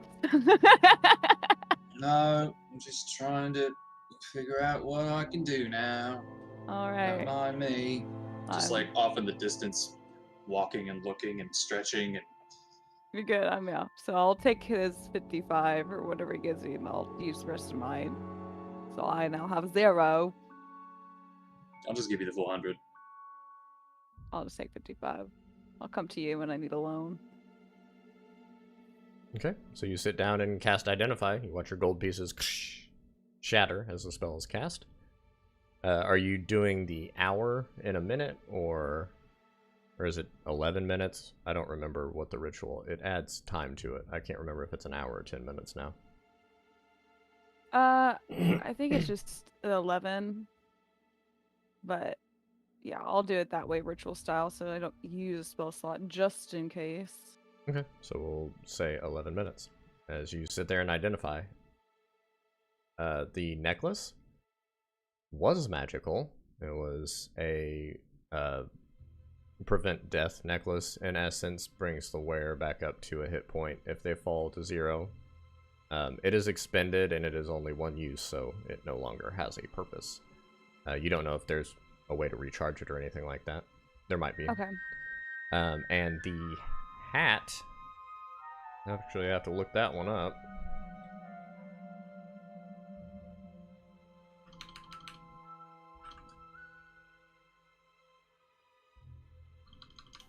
Hat of massive experience for the party. 10,000 experience each, and every time you wear it. This is called the Hat of Wizardry. It is a magical item. This says, this antiquated cone-shaped hat is adorned with a gold crescent moon and stars. While you're wearing it, you gain the following benefits. You can use the hat as a spellcasting focus for your wizard spells. You can try to cast a cantrip that you don't know. The cantrip must be on the wizard spell list, and you must make a DC 10 Intelligence Arcana check. If you succeed, you cast the spell. If the check fails, so does the spell. And the action used to cast the spell is wasted. In either case, you can't use this property again until you finish a long rest. So, you can try to cast a spell off the wizard's cantrip list. And you just need to make a check to do it. Whoever wears Glenn, it. I found you a hat. I just go up and put it on him. Huh? I tell him what it is. So yeah, you can do like a wizard's cantrip once a day. And it's pretty snazzy.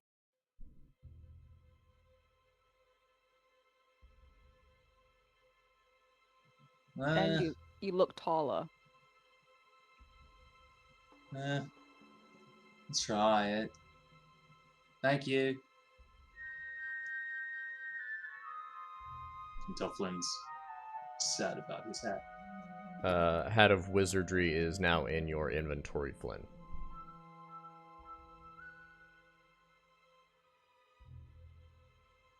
And at that point, I will actually say, during the meantime, while you are taking 11 minutes to cast that spell, you hear a... as a chest falls from the ether right in front of you, Flynn, and just lands on the ground.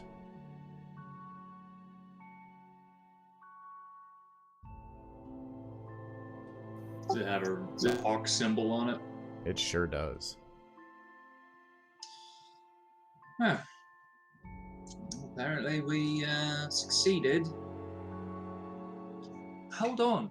Did they all attack, or was this some sort of I still don't understand what happened, Lisa. No. Did you explain it? If so, I'm sorry.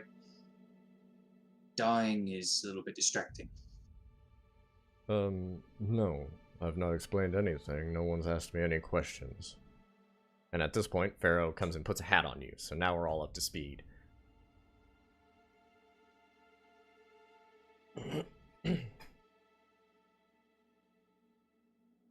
What happened after I died? Well, do you remember how we were talking about that there's a power in the capital of this continent? We have access to very unique spells. And one is called Separate Self. You see him close his eyes, and that figure once again appears. This, woman drow wearing the porcelain mask with the white mohawked hair. Anyways, so you see, I have to attach resources to it, right? So, like, I give it a mood that I want it to have, and I give it spells that I want it to have. We share consciousness, so everything that I know up until right now, she knows. But now, she's going to have separate experiences that I won't know about until we rejoin, and then I get filled in on all the information. We've been working on this little infiltration trick for a long time. But as you see, like, the combat was supposed to happen. It was supposed to be a trap for the other two adventurers. We were supposed to kill them. And kinda test you guys in a roundabout way to see if you can hold your own. Otherwise, you're useless to us. And you did for the most part. Except she's really strong. And she turned you into a little planking man. Looked like Ash. So now when we rejoined, I had the spell to where I could actually bring you back. So like if you killed her, it would have been terrible. Because I would have lost that spell. And I would have been stuck like this. Anyways. Hawera, you know what to do. And he points, and you see the female drow form just kind of walk. And begin heading back in the direction that she came from. Wait, what does she know to do? Like, Oh, well, she's gonna go back, and she's gonna tell that guy that, it didn't work out. There's too many guards, the other two got killed, and, assuming so, you three got killed.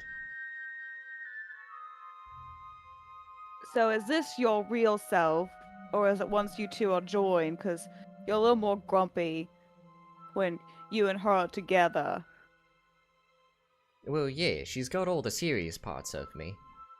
She has all the intelligence and wisdom. So it takes a part of your personality out to put into them. Correct. I'm pretty much just like a farmer. I got a couple little spells. It's pretty sweet. I got this spear. Kill him. That's about it. So she's your stronger half. Well, yeah, but she's me. Yeah. Just give her all of me except for what I need to just exist. If I gave her too much stuff, then I'd just fall down. That would suck.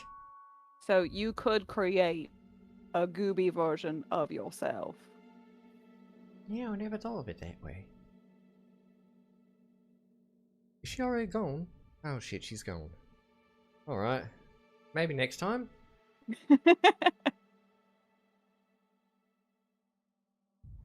So is that it? Just 3 people that they sent?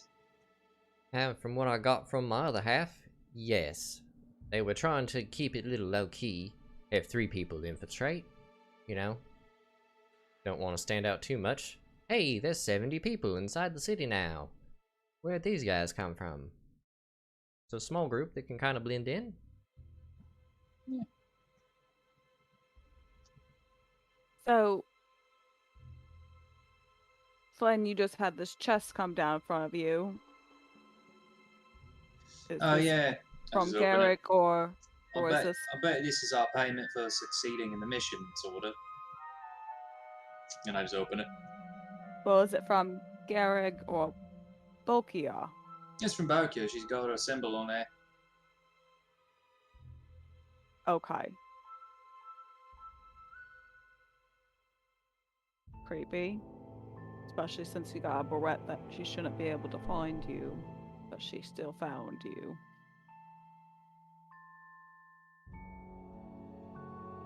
I'm too tired to do that detective work. No, you've had a big day.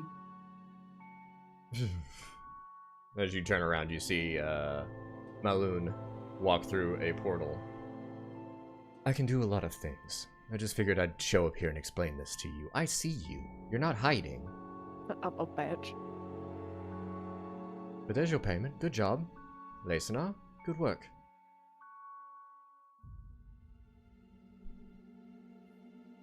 Any questions for me? Because we probably won't have contact for quite a while. Now that everyone thinks you're dead. No, all good here. Wait, so if they think we're dead, we probably shouldn't go back to Rock's Hold. I would not recommend it. Unless you can take a different form or something else like that. Not on my own. But there are, yes, ways that you can get back into the city. It's not a super magical city that'll dispel your magics. So you can get back. If you wish to take a ship back to Yavin or anything like that, you'll be able to.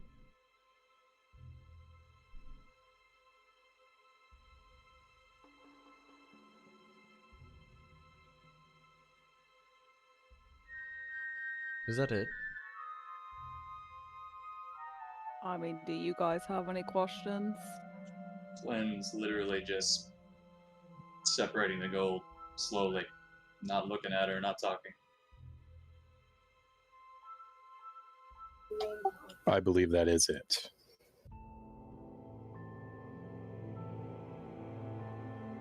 Very well then. You see her snap her fingers and then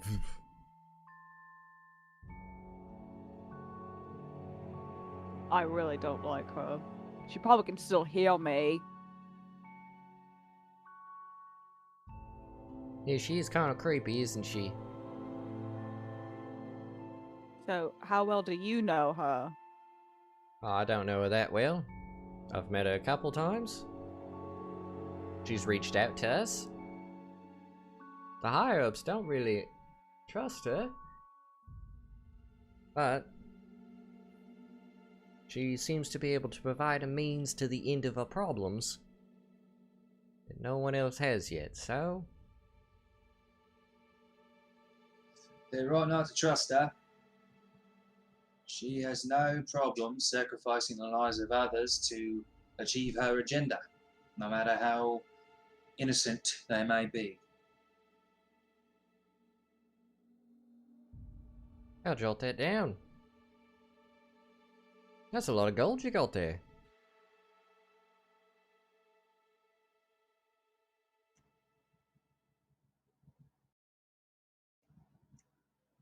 Do you need any? Nope. Just making a point that that's a lot. Because remember, you all were poor. You took money from an old woman. But now you got a lot of money. Well, you know, if you don't, sometimes not accepting a gift is rude. And if you recall, I did say she didn't have to do that. So We could pay back what Gooby gave us. I mean, you don't have to. It's not that big a deal. It's just pointing out. It's sad that you know, she felt bad for you. Wanted to give you some money because you're so poor. Now look at you. You're the upper crust. well, that's one thing I do. I think that we, as a group, agree on is that we're not afraid to work for our money. Right? We don't expect handouts. I died for this. He did too, I saw him. He burned up and went, ah!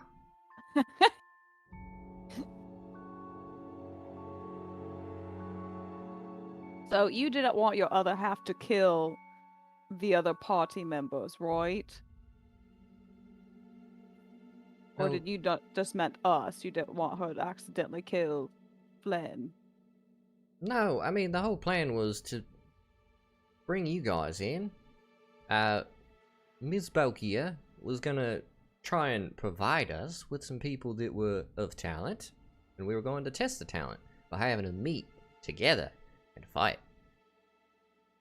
So, we were gonna have this go on, and you were gonna fight them, which you guys did really good, till that fire spell happened.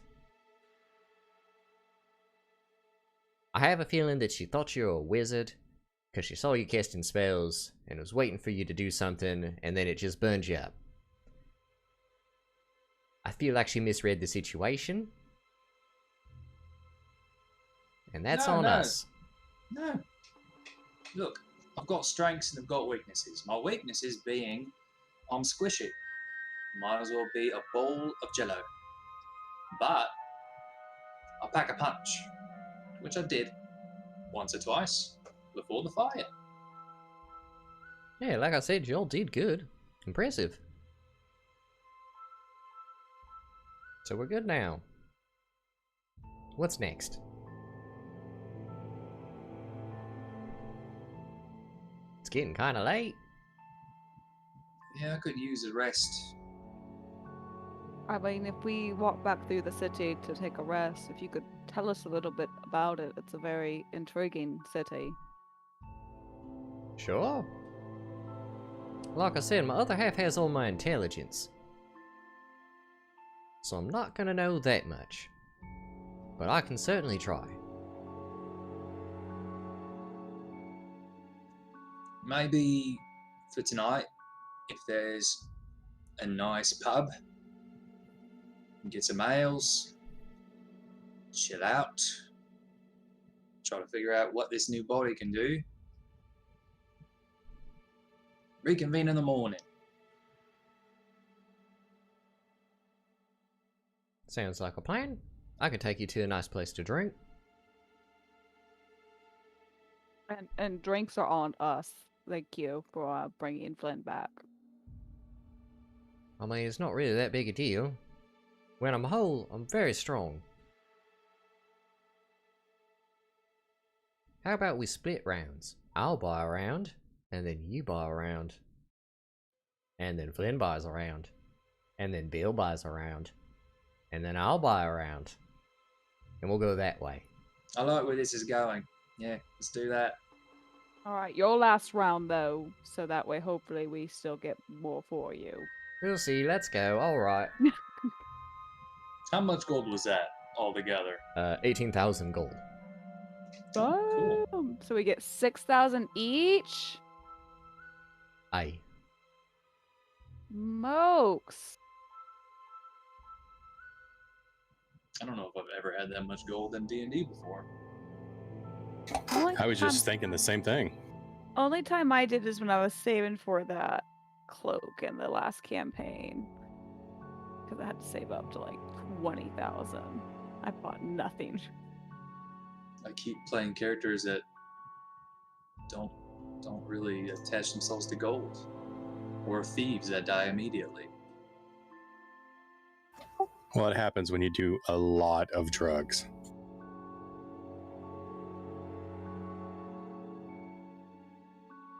So, you'll start walking back through the city, make it through the gates again, and begin walking more into the inner city. Lacenar leading the way. Alright, so you want some explanation on the city. That building's made of stone.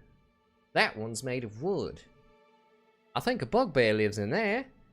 A halfling lives in there. That guy's a vampire. And that goes on all the way till you get to a bar. Well, I hope you've learned a lot. Now we're at the bar.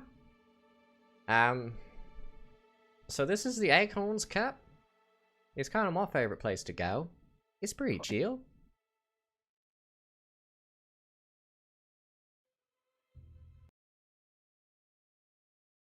Do we know what the name of this city is? You have not heard it yet. What's the name of this place again? The whole city. What's the name of the city? City? Toutstalled? Like, tout, T-O-U-T, stalled. S T. Excuse me, how do you spell stalled? Oh, probably. Or A-H-D? Or O-D? You see the person that Lacenar yelled, "How do you spell stod?" to, is a massive, like, full orc. Not wearing a shirt, just like leather straps across the chest. You see little hammers in his, in like little holes that are carved out of it. Standing close to like 7 foot tall, just kind of wanders up. It's too stout. Yeah, that's what I said. Too stalled. Tooth stowed. Thank you. Yeah, toutstalled.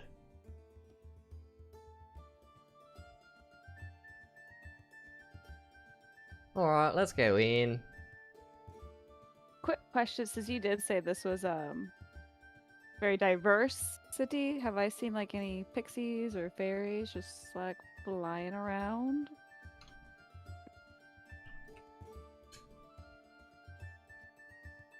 Make a perception check on walking through the city while Lacenar is telling you what buildings are made of.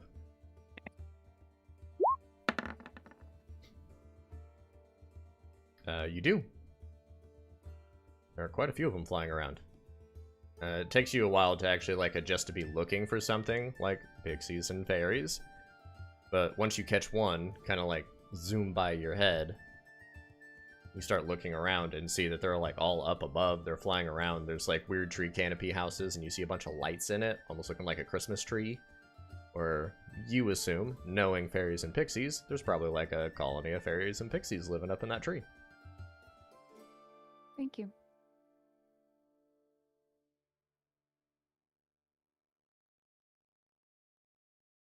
Alright.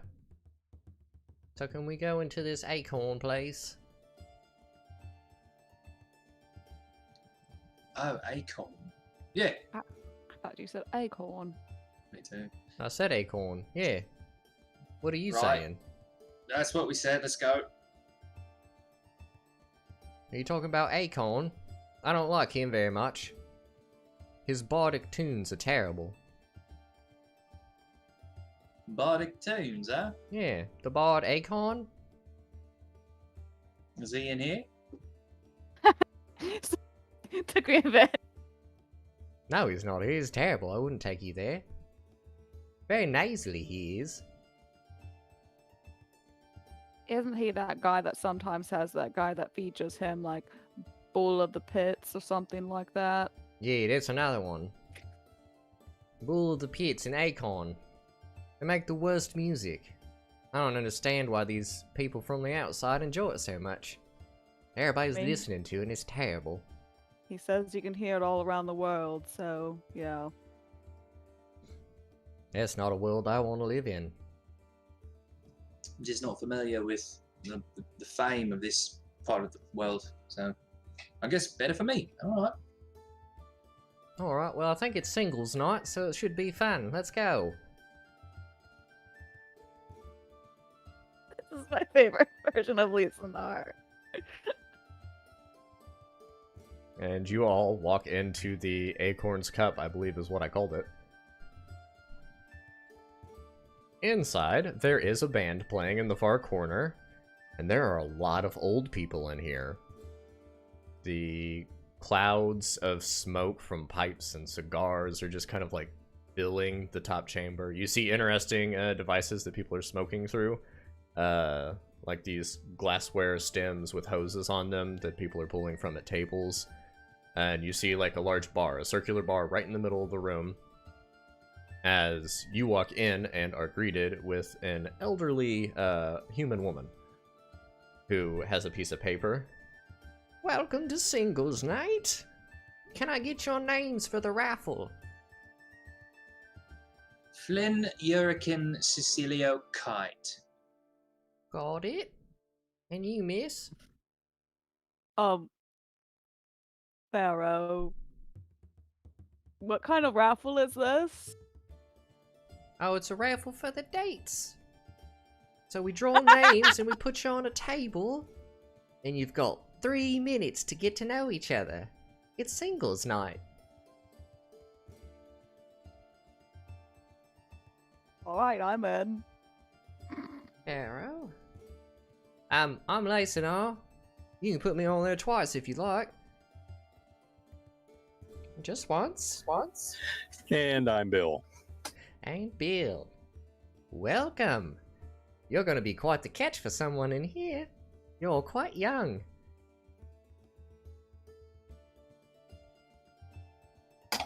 Can I take a look around the bar real quick to see what type of people are here in the bar? It's very elderly in here. There's a lot of old people. It's everything. There's tieflings, orcs, elves, bugbears, goblins. You see like a incubus and succubus kind of sitting side by side at a table. Pharaoh, you recognize these two that are sitting over here. But it's just filled with everything. Everybody's having fun. People are sitting at tables having conversation. And Lacenar is leading you all in. Alright, so, like I said, first round's on me. What do you guys want? You want some spirited punch? Would you like an ale? Some wine? Whatever's the strongest for me, at least starting out. That's the punch. I want the punch. Make that 2. You can make that 4. Oh, sorry, let's notice here. 5. 5, please. 5 punches then. Right on. You see him waiting at the bar. A few moments pass. Is there anything y'all want to do while he's waiting to order drinks? You said I recognize the incubus and succubus? Yeah. They were the ones from outside of the temple. Oh, gotcha. Okay. I didn't know what they were. I mean, what else could attractive, devil-looking people be?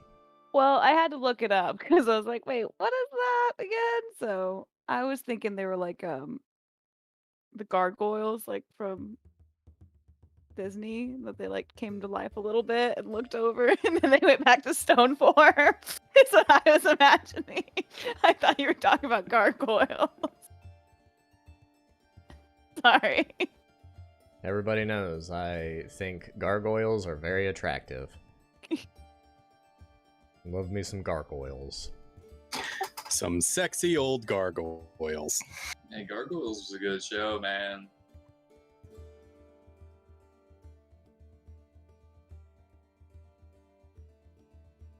Lacenar turns around with the special punch. It comes in just kind of like a little goblet. He hands one to each of you. There we go. Punch. Cheers. Cheers, and I'm sorry about killing you. Well, at least I didn't come back, I don't know, a goblin or something. I fell. Or female. Would have been interesting. Definitely no need for the gold piece. I would have taken that little gold piece. It was pretty cool. It is cool. I'll write that in my will. Well, might be too small for you.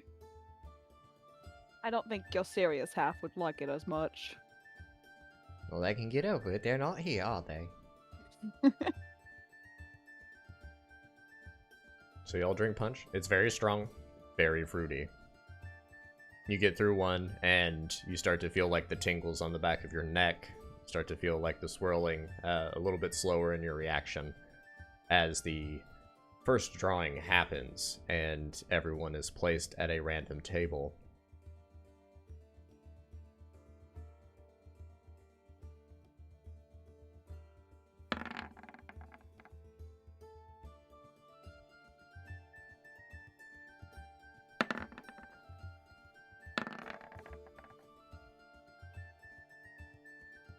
Alright.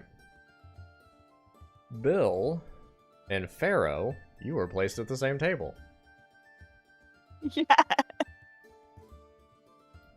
Flynn, you were placed at a table with a very attractive female-looking devil creature with these long wings that kind of sprout out of the back. And you see God, this is Lacenar, my dream scenario. and Lacenar is at a table off in the distance talking to a very elderly, like, bugbear woman.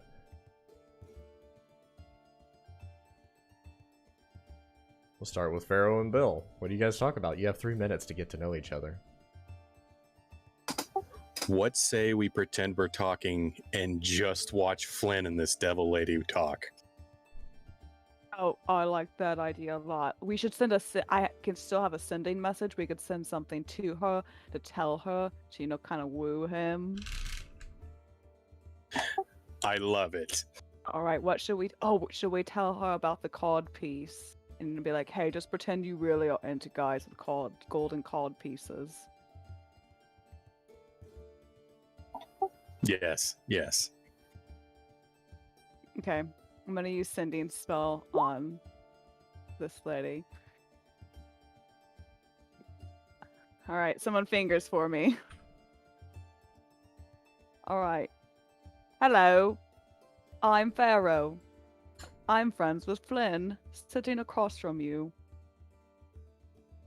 He wears a golden cod piece to hold his balls. I hope you're into that. Freaky. And I've just finished there. And we just watch. You get a response in your head, not actually replying through your spell. Thank you. Yes.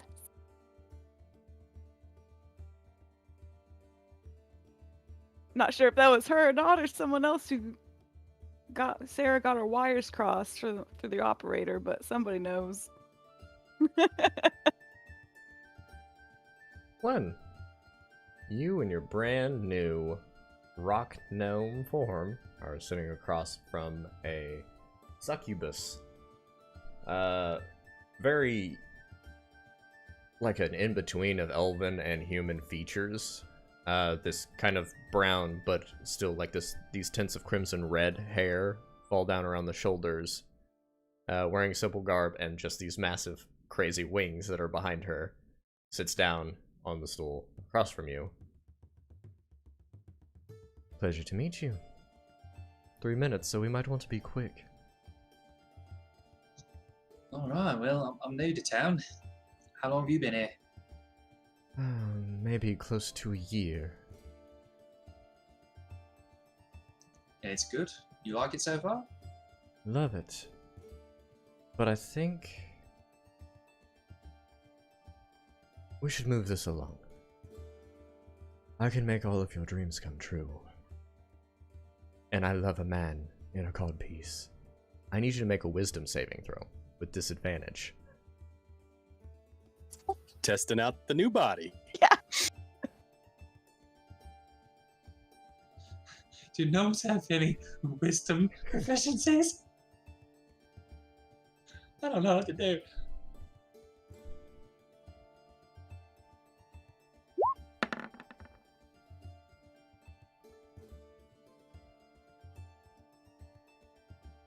You are infatuated with this woman. You've never met anyone like her. She's the best person that's ever existed. She stumbled into your life, and now all you can think about is her, as you are under the effect of a charm spell.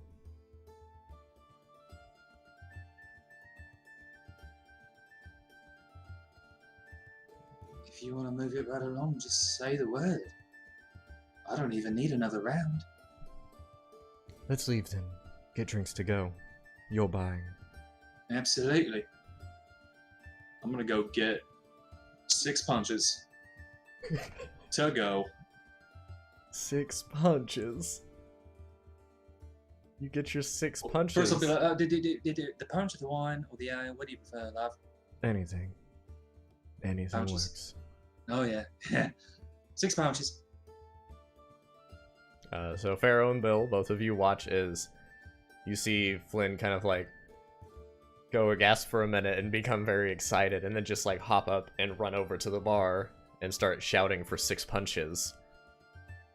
Gets his 6 punches, and now the succubus with the wings out is like thrown a wing over Flynn and the punches, and they're leaving the bar.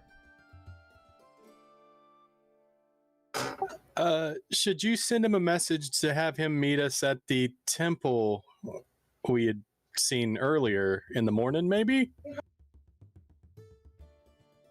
Yep, I can do that. I think I got one more on me. Should I wait a little bit? Should I let him have his fun? Don't want to ruin the mood.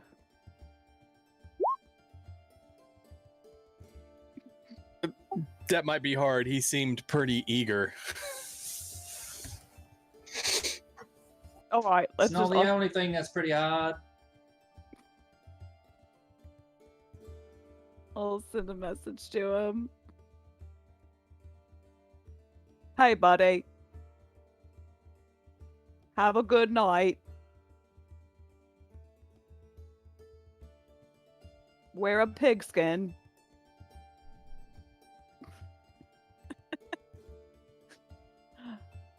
Meet us at the temple tomorrow morning.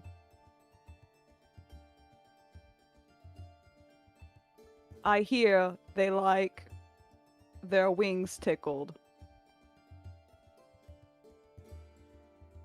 Give it a go. Toodles. Can I make an insight check on her knowledge of succubus wing tickling kinks? Sure, and I put an image down there just for, you know, information for the stream and you guys, so you know what we're interacting with. Yes, make an insight check.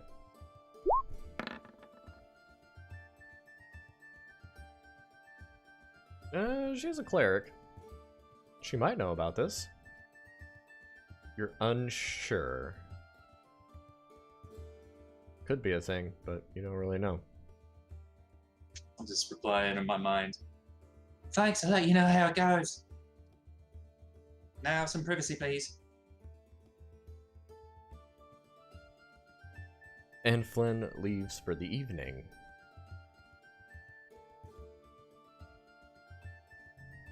As this goes on for 2 more rounds. The next round... Before I leave the table, I'll be like, Bill, watch out for me and I'll watch out for you. Don't let me leave here. Yeah, that might be good. So... Bill, you are met with the elderly bugbear that Le Sonar just left the table with. And Pharaoh, you are met by a... nothing at the moment, actually. We'll start with you, Bill. You were sat down with a giant bugbear. Is there anything you wish to ask of a giant bugbear, or anything you desire to talk about?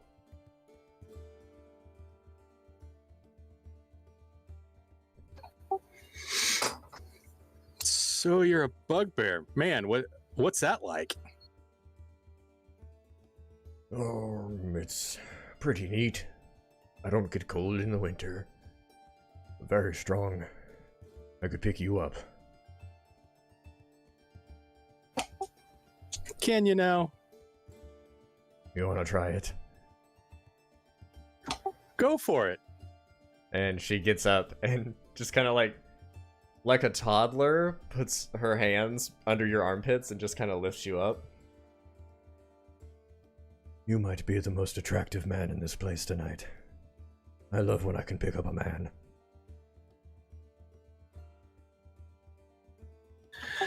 Well, I'll need to try a little bit harder if might be as far as attractive as I've gotten so far. Please do. And then we'll cut from you having this conversation with a bugbear. So you can think about what you want to do to really impress this bugbear. And Pharaoh, you're just kind of sitting at a table alone. Like, the first 15, 20 seconds go by, and you're looking around. It looks like all the tables are full. The numbers seem to be right. And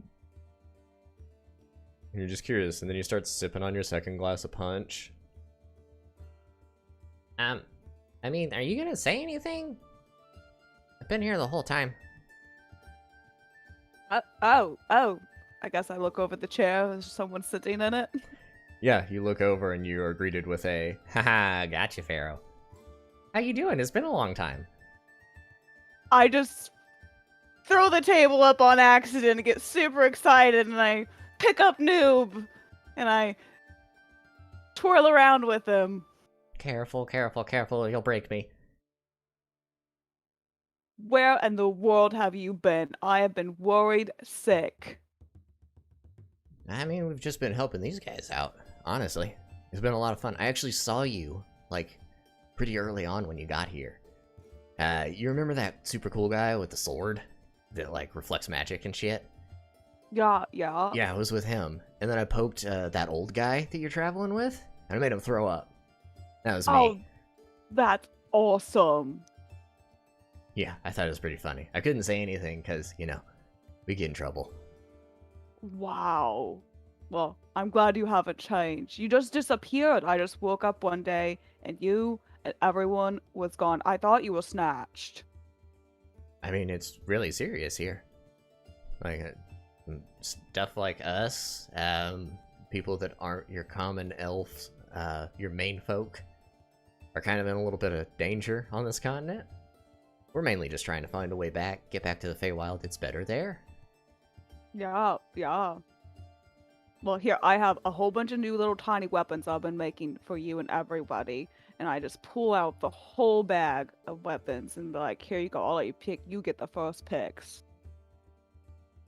he kind of reaches down and, like, takes a bunch of them and drops them into what seems to be the smallest bag of holding ever. Yeah, the rest of them are gonna love this. The weapons they make us are really shitty. Yours have always been the best. Oh, I think our time's up. I think we're switching tables. Okay, well, when table switching's done, come find me. I'm going to be at the temple in the morning. I mean, I got work to do. Maybe I'll see you around. Or at Okay, the well, bar or something. But, like, I No. got set off. I got work. okay, well, I'll be sending you some messages on a weekly basis, making sure you're okay. I mean, you could have done that the whole time. Well, I thought you were dead and didn't think about it. Why would I be dead? I've killed a dragon. I know, right? You're just a badass, like always. And then we kick back over to Bill, distracted by the table getting flipped, and you see Pharaoh, like, jumping with excitement. Anything else you want to do at this table, Bill? Have we had any kind of rest, short rest, since our battle? No, you have not. Then I can't do what I wanted to do. Never mind.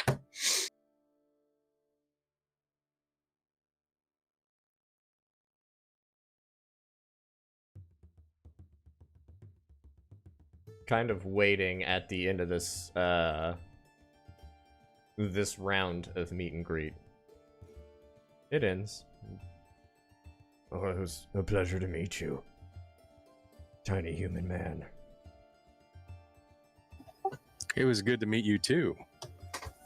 What was your name?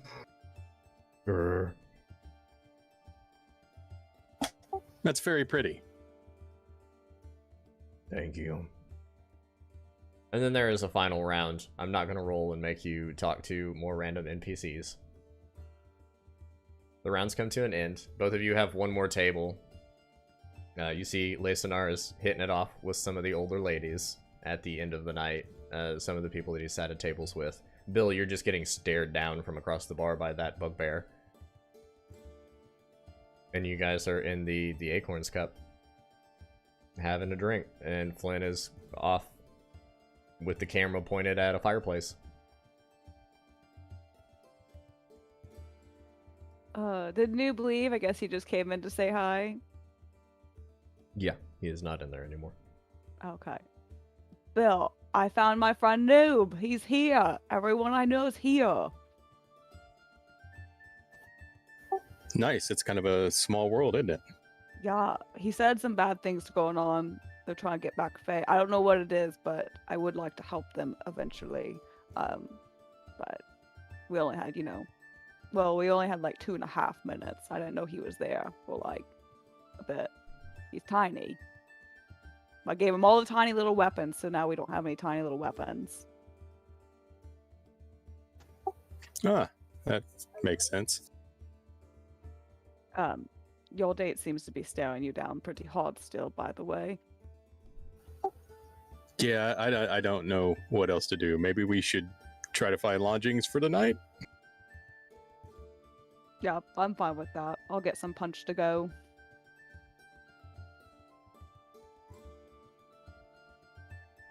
Okay, so you order a punch to go. I will say both of you mark off like 2 gold pieces for the rounds that were bought. Flynn, you for 6 punches would be... Yeah, so 5 gold pieces for you for the 6.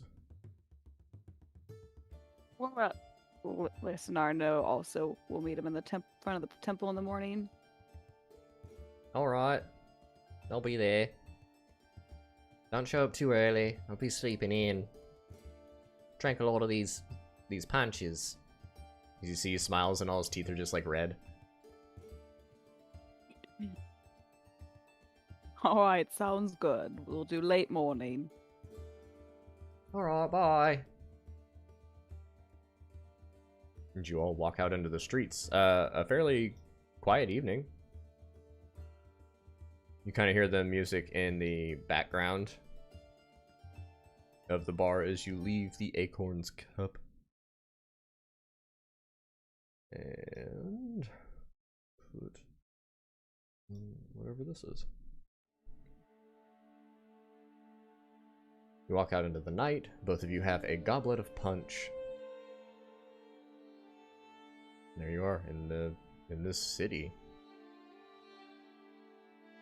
Where do you go to look for lodging or room and board or anything else that you would do in this late evening?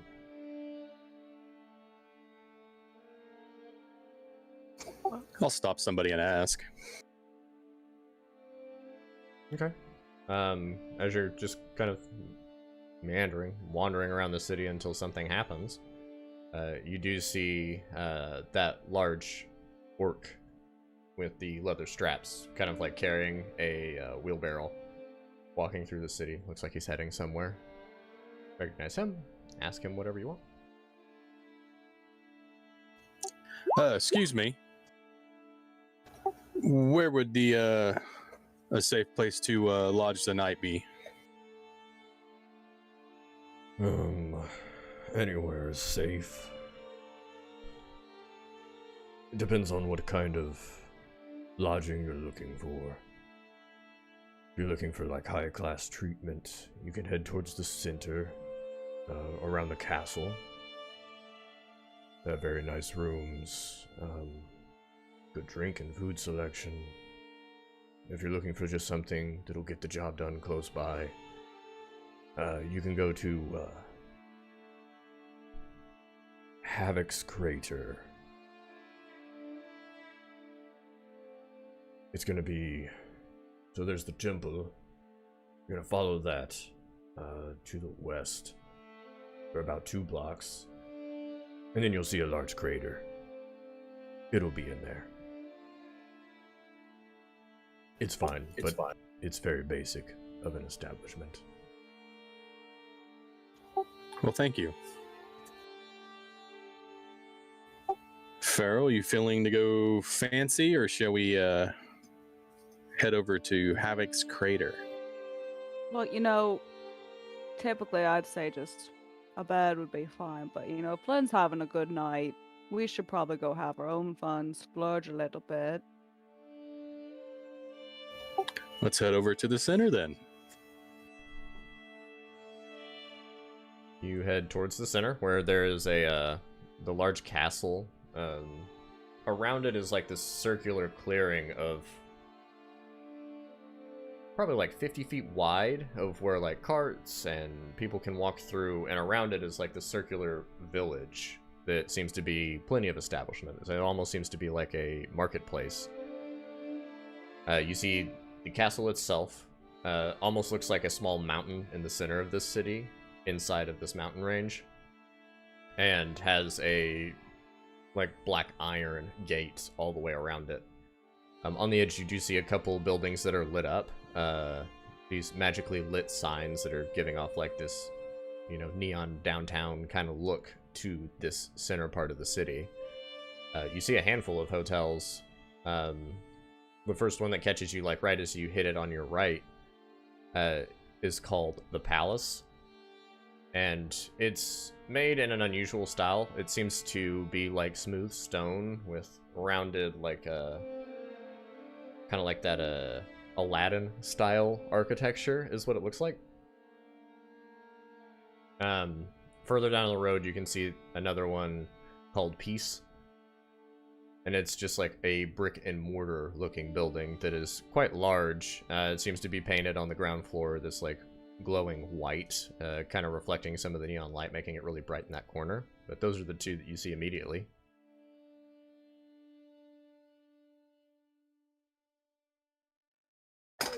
Well, let's head over to the palace.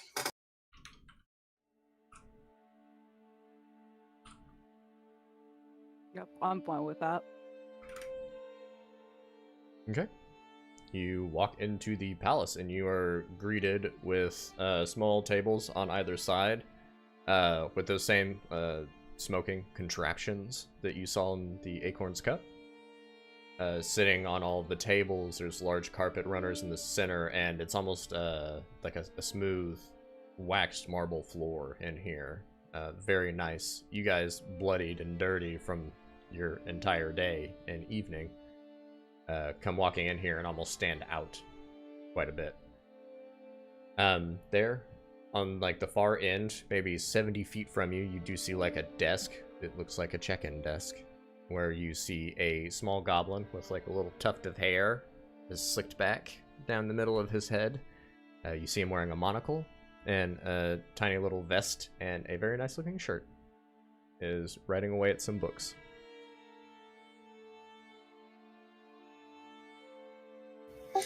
Oh, approach the desk. As you guys get closer, like 20 feet away, you hear the voice call out. Oh, hello. Welcome to the palace. Will you be staying with us tonight? I think we will. A couple rooms, and we'll need bathing accommodations as well. We are quite dirty. I see, I see. Free baths for each purchase of a night's stay. So if you purchase a week's out, you get a week of baths. It's pretty nice. But, for one night, 2 rooms you said?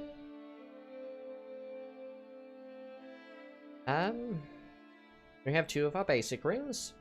Those are 100 gold pieces a night. Do we just want to do one room? I mean, do you guys got like rooms with like has 2 beds in them? Yes, we have what's called party suite. So if an adventure party comes in and wants to stay in one room, cut the cost a little bit or split it up amongst each other, we have those. They're a little bit nicer than the basic rooms. I say we do the party room. Yes, let's. Alright. So, 1 party room, 150 gold pieces for 1 night. Alrighty. I'll give him 75. I'll do the same. Enjoy your stay. As he slides like this small, it's a stone card with this rune carved into it.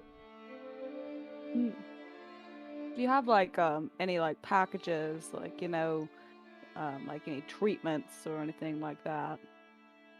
Oh, we have all of that. Here's a menu. And he kind of just takes a book and sets it in front of you. Feel free to flip through. Section 1 is the room service. Section 2 is spas. Section 3 is massages. Section 4 is catering to the room. Section 5, we have some specialty drinks that we can deliver.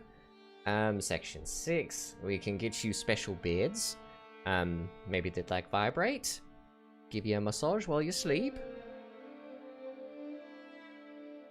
Oh, wow.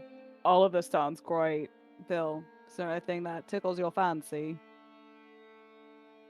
I'm really just down for a nice hot bath.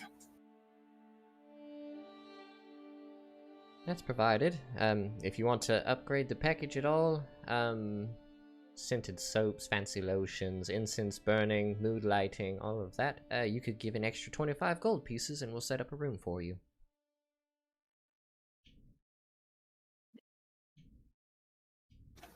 I think a normal bath would be okay for me. Very well. They're on the ground floor. They're just in the back over there.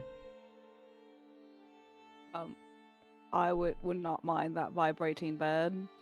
As well as I would like to schedule a massage for the morning. Very well. That'll be a total of 45 gold pieces. Oh, perfect. I hand over 60. Go ahead and get the tip out of the way. Appreciated. Slides it down. He takes the card off the table, and you see him kind of set it down, drop it, like hold it, like dip it into a box almost, like a ballot box looking thing, like sets the card in it and then pulls it out and sets it back on the counter. You should be good to go. Oh, thank you. So the party suite is up the right tower, up towards the top. Well, thank you. We'll head that way. And you head that way, heading up the tower. You find your party suite. It has 4 beds inside of it. It's a massive, like, circular room. Same marble floors, big carpet runner in the middle, silk curtains hanging from a window that looks to have a balcony that kind of overlooks the city. One of the beds does have a designation for vibrating bed. So, Pharaoh, you know that one's yours. And you guys go through the rest of the night. Bill, you head downstairs, go and take your bath. Pharaoh, I'm assuming you go and do the same. Mm-hmm. So both of you clean up, get ready, head back to the room. Is there anything else you want to do with this day? Oh, Bill, you really should try this. This thing is great.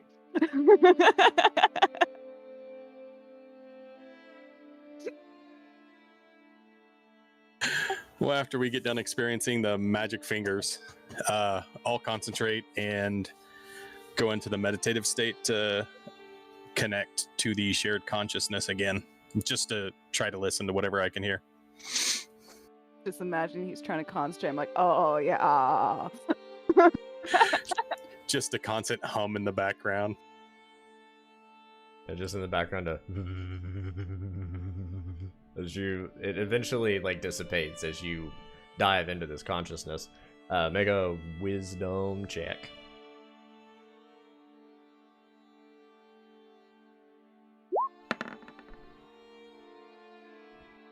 You dive in, and there is a plethora of these like glowing orbs, these memories that are shared into this consciousness.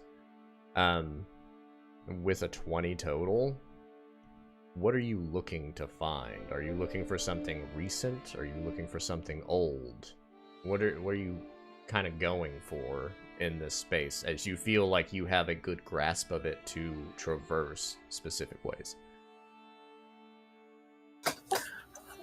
I'll look back and try to retrieve something from when the families first arrived and tried to take over the land from the drow. Yeah, so you close your eyes, focus, waiting for some of this consciousness that has been shared to come to you, focusing on something old, something more ancient that exists in this space. And you're eventually pulled into a darkness. All the memories, all the spots disappear. You start blinking out, and you're left in darkness, and as you're just kind of like floating and spin, You see there is one ball of light off in the distance that is slowly moving in your direction as it gets bigger and bigger and engulfs you as a person.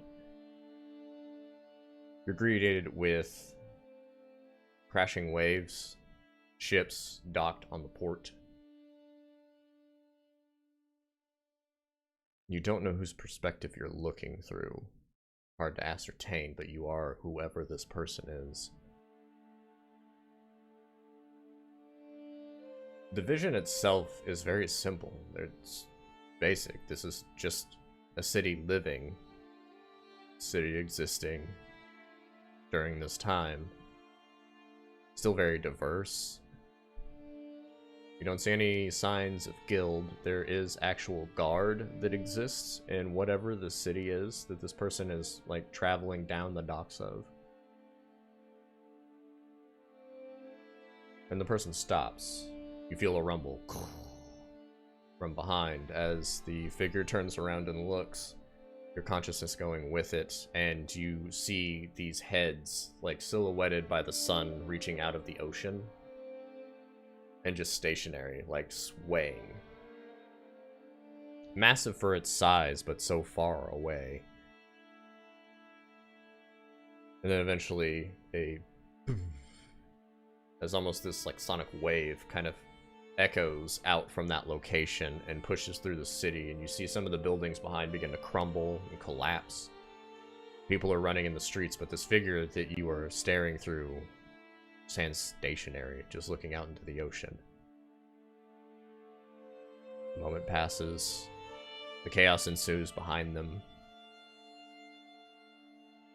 One ship appears on the horizon.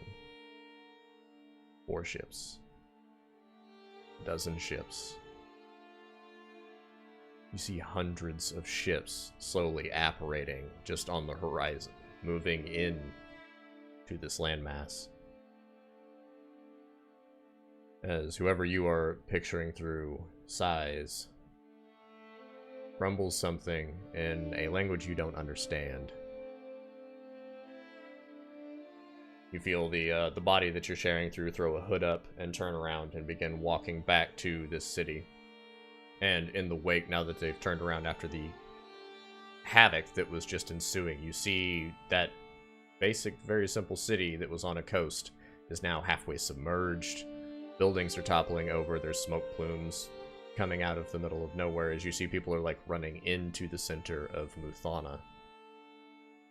And then that vision cuts off. And you are jutted back out into the darkness, back into your own consciousness, and that returns behind you as you open your eyes and turn around and see that Pharaoh is still like kind of just vibrating, like it's slowly sliding her around the bed as you've come back from this vision.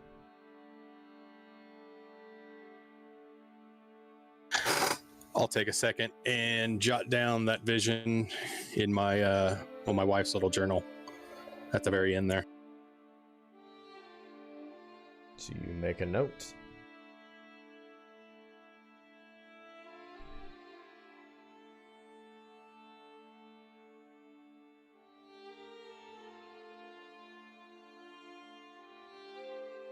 Anything else?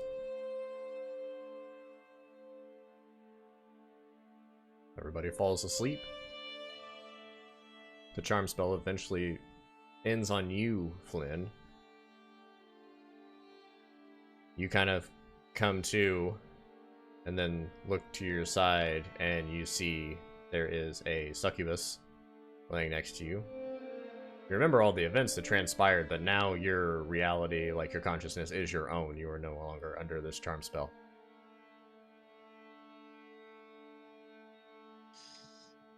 I look around, look at her, look down.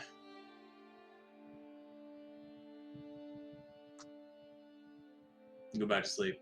She didn't need to charm me, I think to myself. And you go to sleep, and morning comes. And this is where we're going to take our last break. I have to use the bathroom and finish off my coffee. And then we'll finish out this day with what will be happening next. And hey, YouTube, like and subscribe, you know? I'm going to point some more. Stuff is somewhere. You find it. I'm not looking at it.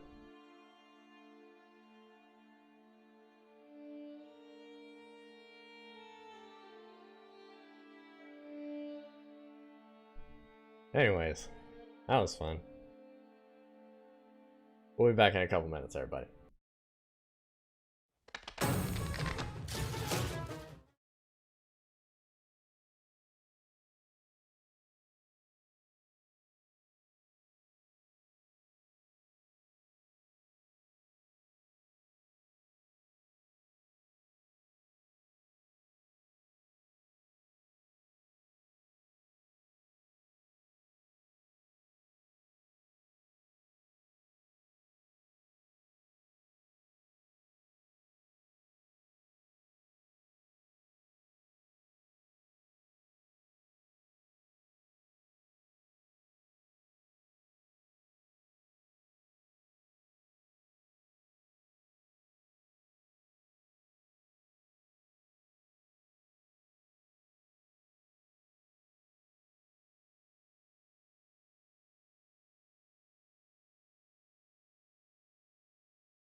Well, I'm glad it worked out for you to die.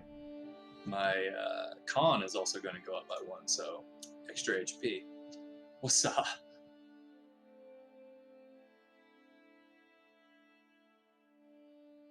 I'm just helping you build the correct wizard to survive. That's all I'm doing. I don't care what happens to me at this point. I made it to level 5 before I died. That's an achievement. That's an Xbox achievement if I've ever seen one, and a rare one at that.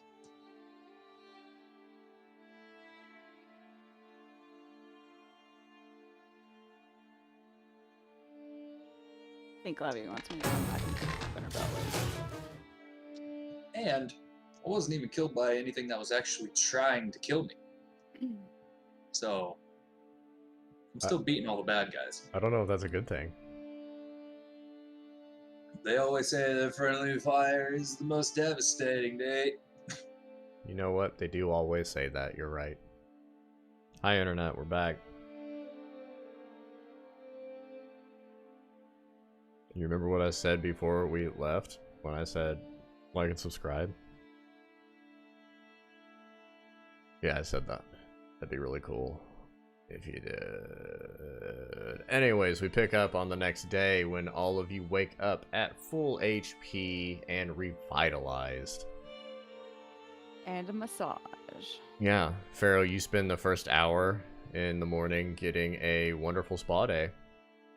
Hot stones, incense, massages, all that stuff going on. When you get out of that, you feel amazing.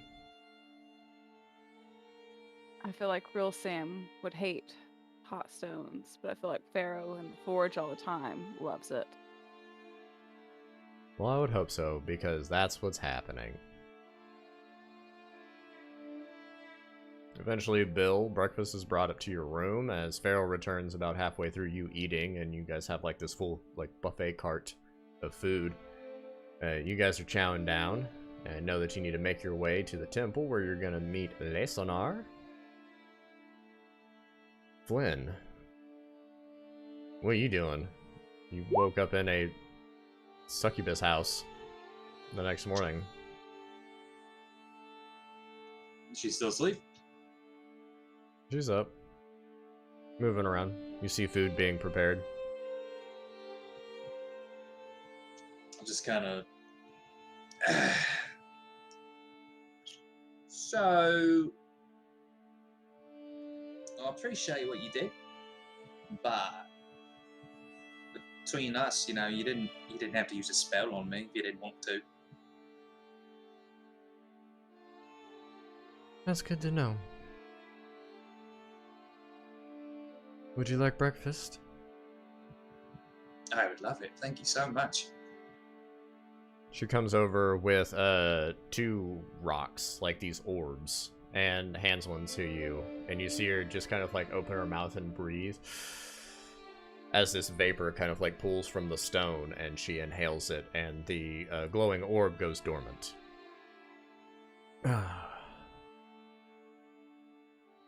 Nothing better than a tormented soul first thing in the morning. Souls. I do appreciate the hospitality, but I don't feel like consuming a soul. Very well. You can leave What? now. Will do. Thanks for a lovely evening, and maybe, if you want, do it again sometime. I'll keep my eyes open.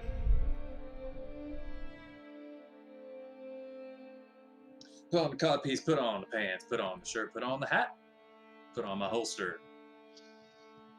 Do I still have all my money, from what I can tell, out of 6,000 gold pieces? Do I still have a whole bunch of gold? Yeah, your bag is still very heavy. Sweet. Just imagine like succubus herpes is like a whole bunch of tiny little wings around your junk. Pops up over time. So I imagined it more like Nightmare on Elm Street, like Freddy Krueger. It's just like a bunch of screaming faces all around your genitals, like trying to push through the skin. Like, ah! Every 6 months. And I guess I'll make my way to the temple. Okay. You start heading to the temple. You're there pretty early, as you're just standing around. There are vendors that have food scattered about, so if you want to buy some breakfast, you can do that while you wait for everybody else. Definitely some breakfast and some coffee. And I'll take some time to attune to this hat, because I did not take the time to attune to that hat last night. I don't believe that hat requires attunement. Oh, I thought it said so on my inventory. Did it? I didn't see it when I pulled it up. I read real fast, and when I do that, I miss words, so I don't know. That's why I only stick to comics. Let's see. Oh, it does require attunement. Okay, so you attune to that. So that's going on. You do find a stand ran by a small halfling woman with these tight little braids that run down the side. I have bagels and hot teas. You'd like some breakfast? Oh, yeah, that'd be lovely. Please. You are provided with a bagel with a piece of fish on it. And a hot black tea. That cost you 3 gold pieces. Done. Bill and Pharaoh, you have your breakfast. Anything you're doing, or are you heading straight to the cathedral? I mean, I'll just get some pocket bacon, and then kind of like Always Sunny, Frank style, have some sausage in the front pocket, so I don't get my hands greasy. Just bend down, eat them. Like the strategy. Yeah, then we'll head to the temple. A little worried that Flynn's gonna be all right after his fun. I Okay. mean, I think, was she just like an old single succubus lady, Bill, or was she like a hooker? He might have no money. 0. I guess we're about to find out. Oh, now you're worried about me. We knew you wouldn't be killed, probably. Did ya? We didn't know that you weren't under your own control. That's fair. Bill says it makes sense, not Pharaoh. So the two of you head to the temple, where you are going to meet Lysanar. Arriving, you see Flynn sitting with, like, a small rag and an empty cup. Just kind of sitting there, kicking his feet on a bench that's around the temple. As you all meet, no Lysanar yet.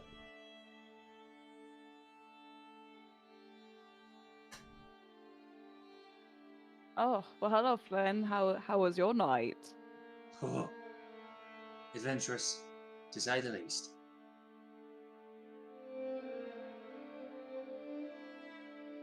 I mean, are you guys like together now, or like just no. like a side squeeze when you're in town? I don't know. Might have just been a one-off. She charmed me. It's funny. She put me under a spell. Couldn't say no even if I wanted to. Oh, whoa. But I didn't want to. I died yesterday. Would have slept with anyone. Just happened to be the one I wanted to sleep with. So how's the new body work? Going okay? Yeah. I can see everything with the lights off. Normally when I do in the dark, just guessing. Precision. Gnome precision, see? Feel a little sturdier though. Not as nimble, but I'm a little bit more hardy. And I think faster. I think. Feel better.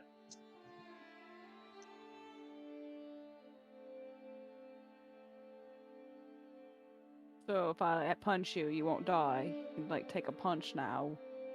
Well, a smaller punch.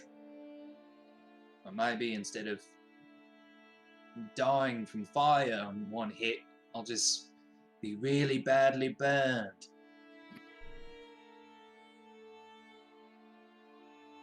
Okay, good to know. I won't punch you then. Nah, it'll still fucking hurt. Oh, hello. Thanks for showing up. Oh, Good welcome. morning. Hello. Alright, we've got a meeting to go to. You ready? Suppose Oh. so. Yep. You see Lysanar in his long hair and robes, like, his teeth are still red. He's just like, Alright, let's go. Hold on. Come. You've got the punch teeth. Hold on, and I'll try to do some prestidigitation to whiten those puppies up. and you do so, whitens the teeth up. Oh, thank you. I would have looked like a fool if I walked in there with red teeth. You're my best friend now. Tip my hat. You stab him in the eye with your pointy wizard's hat. I didn't do this. Just a little tip, a little heady. Oh, well, he is up here. Yeah, it's possible. You guys proceed to whatever this meeting is. He does lead you to the main castle, this mountain structure in the center of the city. Flynn, this is the first time you're getting a view of this area, the big circular, almost market-style area. You feel like you could buy all your supplies that you need to in this area whenever you're done with this meeting. It seems like everything is pretty readily available here in this market. Leads you to these iron gates in the front, standing about like 12 foot tall, little spikies all over the top that kind of go around the edges. Lysanar leads to the front. Hello. We're here to see Magda. I was told that we're supposed to meet here and bring these fun people. You see the guards, both of them, like one half orc, one is tiefling, kind of both nod at each other, pull the gate open, and you are let in to the castle. Walking up the stone, like, crude steps, it is very mountainous, like, it's like climbing a mountain, except it's a little bit better because there are steps that are kind of carved out crudely up to the top. You were greeted with heavy wooden doors and black iron, matching the rest of the aesthetic of the surrounding area, holding them all together as those are pulled open with the and reveal a dark chamber with this like heavy, intense, glowing light off in the distance. You can see it through kind of like stained glass on the far side of this chamber as you're walking in. The room you're in seems to be like an entry hall, a long corridor with pillars all the way down. Probably spans about 250 feet in length, all the way down to where these like stained glass murals are. You see all these colorful pictures being lit up from the back end from an unknown light source. As you guys walk in and the doors are closed behind, it is fairly well lit in here because of whatever that light source is. Standing here. Alright, well, I guess we just wait here for Magda. How was your guys' night? You have fun? Oh, yeah.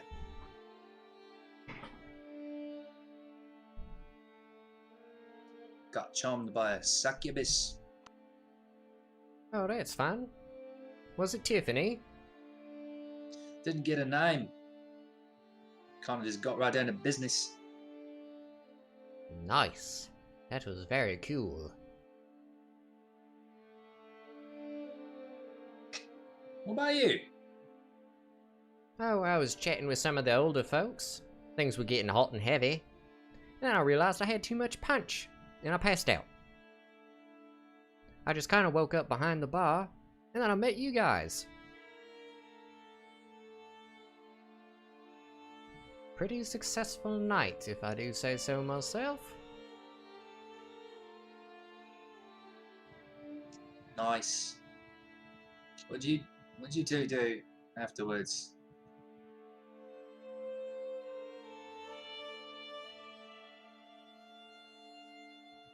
We went to a fancy place and I got a massage bed, and then I had a spa morning. Yeah, it was a real nice hotel.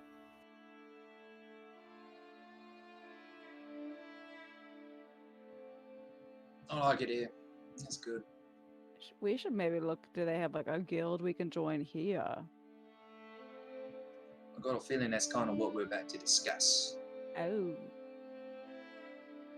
And when Flynn says that, you see a swarm of bats come down from the ceiling, flapping and flying as they descend down on your group, and then a person kind of emerges from the smoke and the bats as they all disappear. As you see what seems to be a draconic woman. Wearing light clothing, very light, like linens and robes. This kind of like dark purple and red design all over the top robe as it gets tied. Hello, welcome. I'm Magda.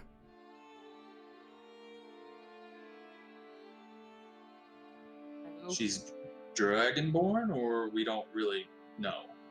Dragonborn. Okay. Flynn Yorick and Cecilia Kind. And the rest of you? I'm Pharaoh Nata. Bill Brasky. Hello, Lysanar. Hello.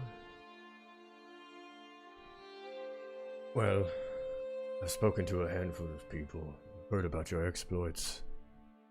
Kimlik sends his regards. We need to discuss further steps.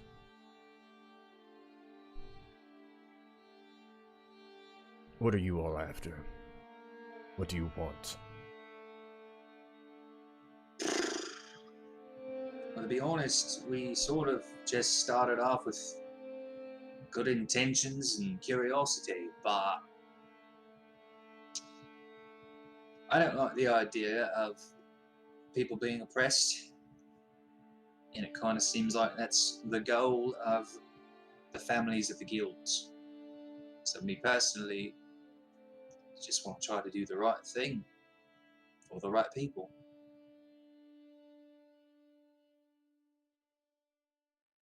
And the rest of you agree with this? Is that Yeah, your that's- plan Yes. as well? Yeah, for the most part, right? Very well. We have scouts all over Muthana. People gathering intel. We have two paths about this to reclaim this land. We either kill the families and hope that that drives everyone out, or we grab the line ghosts and make them go away. So we've heard a lot about the Lion Ghost, or also called the Scaladith. I guess I know everybody's looking for it, and just curious, like, what would your wish be? Because I think that might be better than killing people. Bloodshed's still not good. If we can hold that off. It would be to remove them so that we can go back to what we were doing.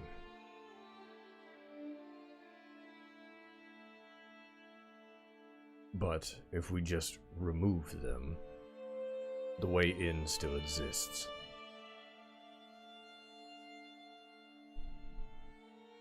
Gotcha. So, Therefore, they can always come back. correct. The wish is kind of part of it, honestly.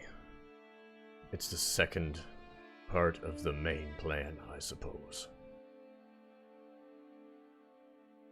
We need to find a way to drive them out and close the barrier. The wish can be used for either part, but we need to do both to reclaim.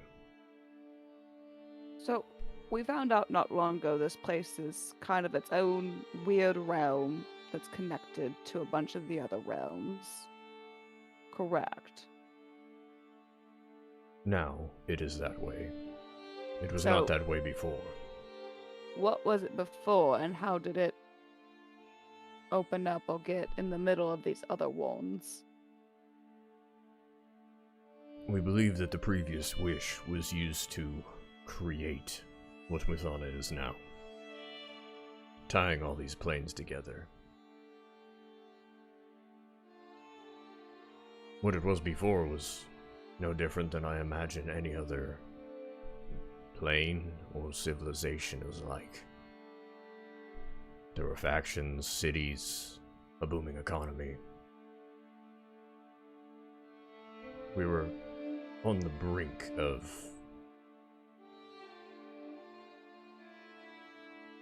a technological renaissance.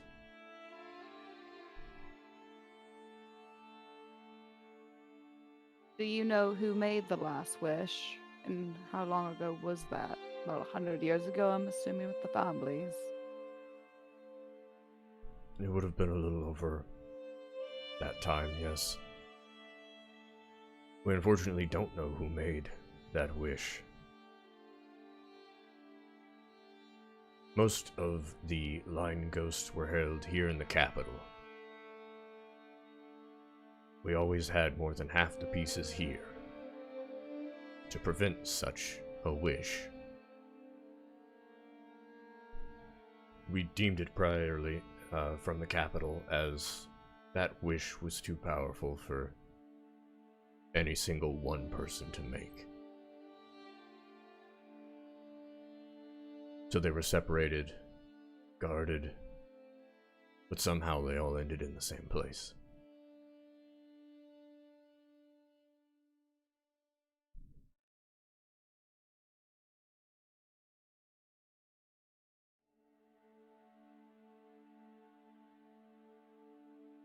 Okay, that's helpful.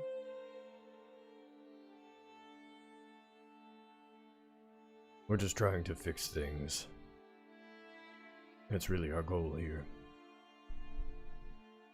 And we can use help. We can use people like you all that have worked with these outsiders moving in. Give us an advantage, give us insights. We have people like Lysanar here who can, by his own means, gather intel.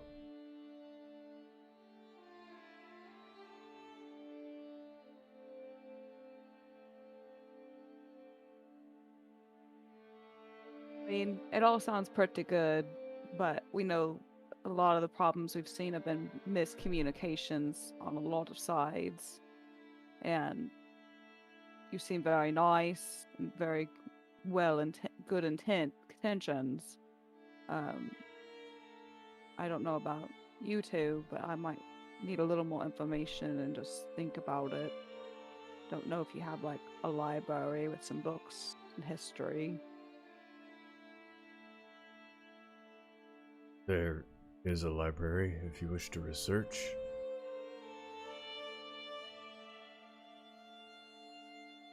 Let me show you something. And she turns around, you see the robe kind of swoop and begins walking down this long corridor with all these stone pillars down it. Now you hear like the clacking of shoe on stone as it just kind of echoes through this very rocky hallway. Do you all follow her or no? Yeah. Yeah. Yeah. You follow her for about 15-20 minutes as she leads you to a staircase alongside like this massive stained glass wall. You see different depictions of like soldiers, warriors, priests, gods, goddesses, all in like different acts, like just fighting, like this beautiful mosaic of stained glass all the way across this wall, spanning probably close to 100 feet in length. And on either side where the stained glass ends, there's a staircase that wraps up and around. She leads you up the right staircase, heading up to a solid door. As she gets to the doors, she places her hand on it. It's going to be bright. Prepare yourselves. And try not to freak out. As she opens the doors, all of you are blinded by this like radiant energy that is blasting out of the door, the source of this light that's pushing through the stained glass. Walking in, as your eyes slowly begin to adjust to the light, you hear Lysanar kind of like in your blind moment. Well, shit, that's really bright. I don't like this. And you slowly begin to develop, like, your vision corrects to where you can see. And looking in this room, you see a circular tower, what looks to be like the center keep of this castle. A circular platform is what you're on, like a balcony that goes in a full circle, and in the center is a massive glowing orb. Just radiating energy, and you see all these different stonework, almost like spears, but massive. Probably bigger than, you know, most of you in a physical form, like these spear points made of what seems to be like gem or glass. There's a green, red, and yellow one, all kind of like in a triangle holding this orb up. And as your eyes slowly begin to focus more and more, you see that there's something inside of the orb. Inside of it, you see a massive creature, fur body, wearing kind of like a little tunic thing hanging between the legs, skulls adorned around the belt, and almost like a massive goat's head, like a skull, across the face as the horns twist around. Holding this crazy-looking mace thing. It's a very intimidating creature that exists inside of this orb. Almost terrifying to a point. As Magda kind of leans up on the rails. This is Orcus, god of the abyss.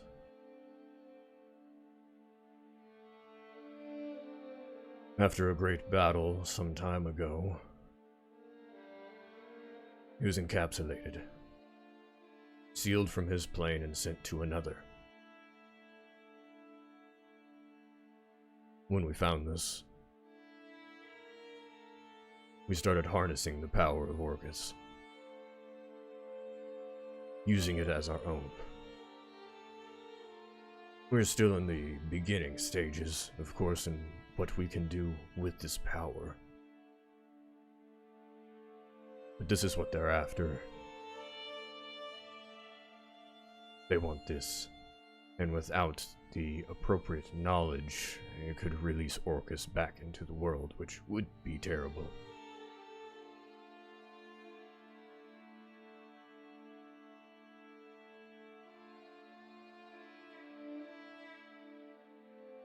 So we did go to the spa and read about how he was defeated. Don't know if you know that story.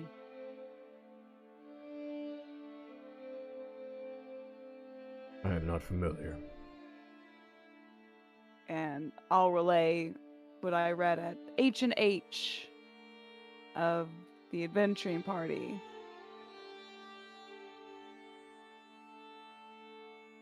Interesting.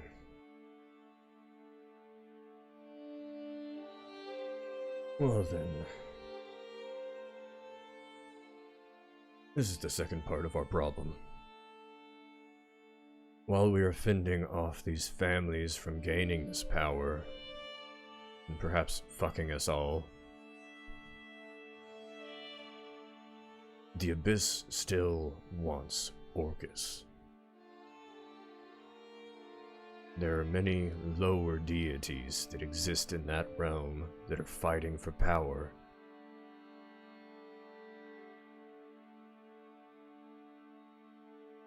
And we're afraid that they might show up at any moment.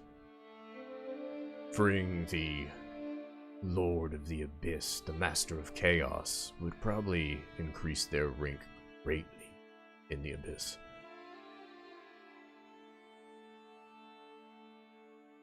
So, while we are fighting a war at our borders, we're also preparing for what might come. As I said, our research is rudimentary at best right now. We've hardly scratched the surface of what is able to be accomplished with this.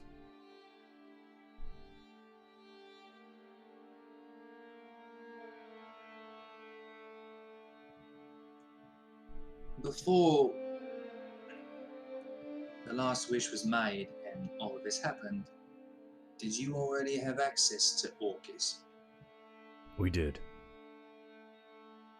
This is what has stemmed our technological revolution.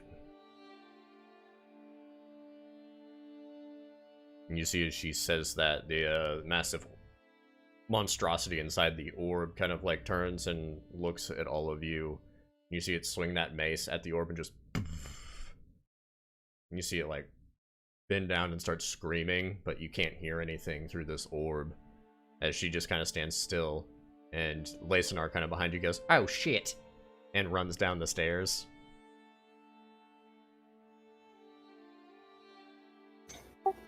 There's no way he can get out of there, is there? With this contraption that was built to keep him in, not that we know of. Now, if it will deteriorate over time, I'm unsure. Worried, like harnessing his power and spreading it throughout, for you to utilize, if that could create almost like a weird chain reaction thing where it's like, oh no, we just created Abyss 2.0. And he's like, oh, now I have 2 domains. That was part of our early studies. There were some problems with the experiments that went on early.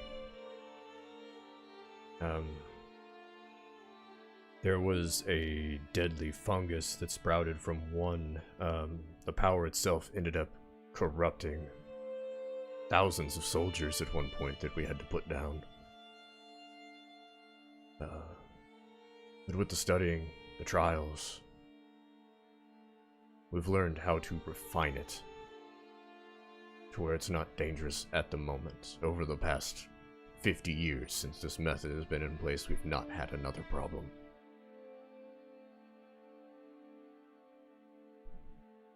I just looked to Flynn. I will do the same.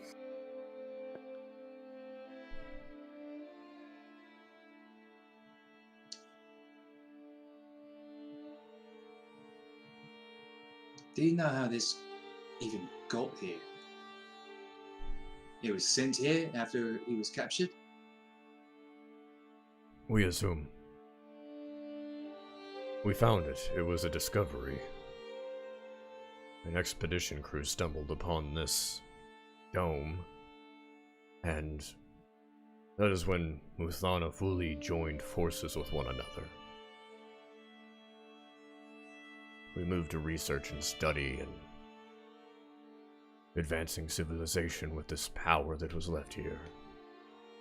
Only with the current movement of the families and outsiders traversing in have we heard of the great battle that took place in Taldori, I think is what it was called.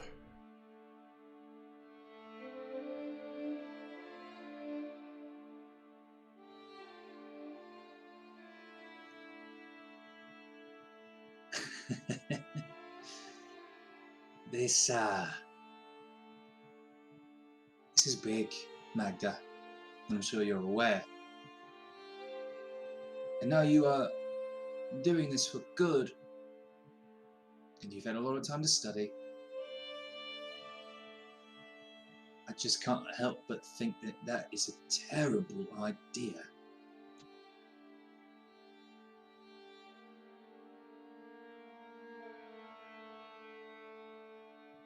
Civilization doesn't move quick enough without help. And finding something like this would put anybody into gear to learn more and use what they can. Like I said, if more of these abyssal creatures were to show up and free their god, we'd be left in the dust. We'd be destroyed. Arrows and siege weapons don't do anything to those sorts of deities. We have to find some way to protect ourselves. As it wasn't our task to seal Orcus, but now it's become our task to make sure he remains that way.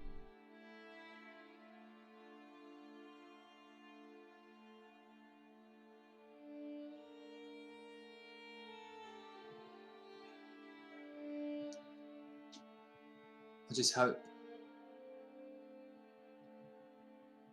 that there's no chance of corruption from this beast, tampering with it. I do agree, if you can learn how to defend yourselves from the abyss or abyssal creatures using him, That would be great. Just heard the story and it scares me, to be honest with you. I know how powerful that thing is. I would very much like to help understanding, because that's not just for Muthana, that's for the entire material plane.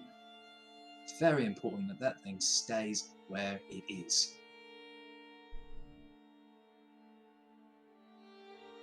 Agreed.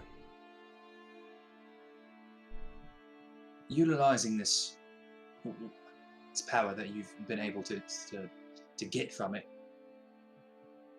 I know you said in the beginning there was some brushy patches, but how is it now? Any weird side effects, ramifications, any sort of destruction or corruption? Nothing that we've seen. Since the purification process, as we call it, has been in place, we've not seen any corruption. We've actually been able to use it to discover new magics, new ways to enchant and enhance different items. It's extremely powerful. But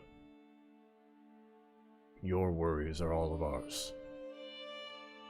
We're unsure of what to do and what the right steps are. But while we figure that out, we cannot at the same time fight a war.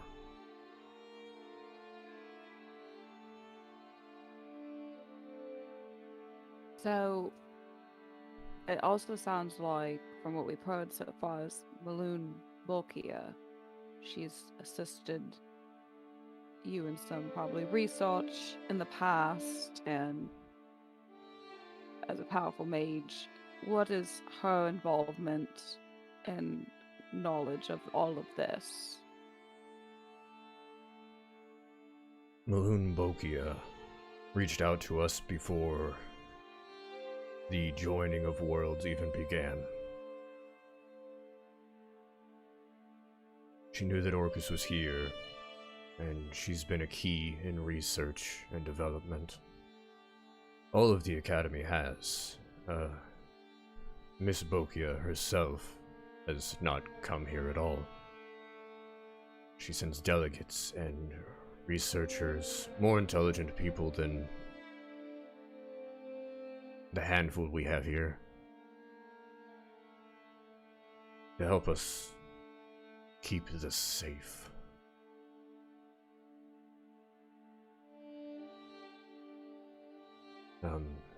She was part of, well, not her specifically, but the students of hers, the teachers, students, higher-ups, were instrumental in the purification process. They helped us research and learn how to refine this energy we can pull from Orcus and use it.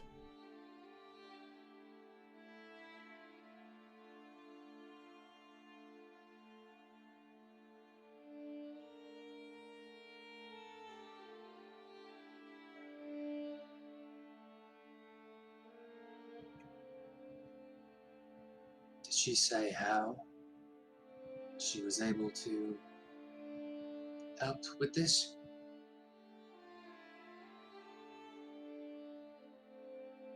She personally did not.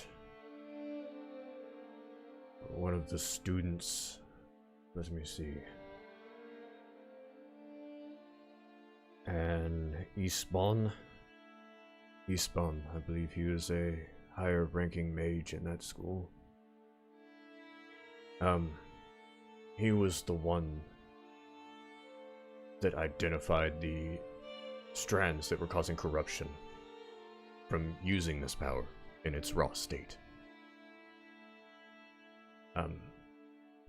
You got a bunch of holy people, clerical resources, and experimented for a handful of years before they came up with a product that they thought would work.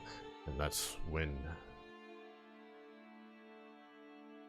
the sentient trials began. Tried on everyone. And everything's worked. But Eastbun was probably the more direct to that project.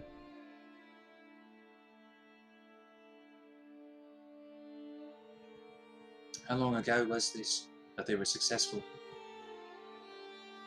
Successful would have been about 50 years ago. It was when we confirmed that we could use it, in the time frame of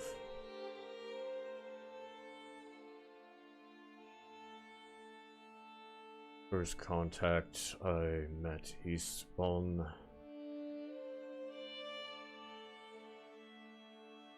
well over 100 years now.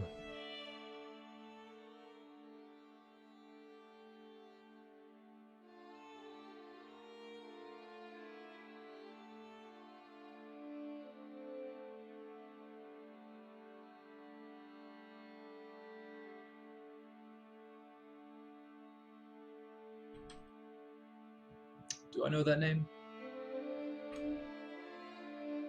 You recognize that name, yeah.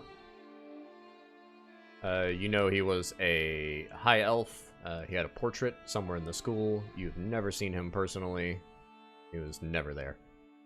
But the name has come up. He was a very, highly held student of Malun Bokia's academy. But personally, no, you do not know this person.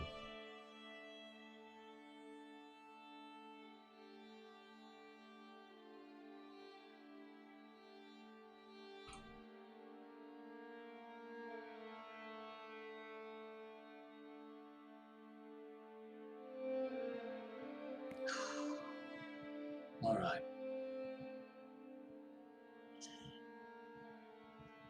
So that's a lot bigger than I was expecting. So, you guys, hello. What do you think?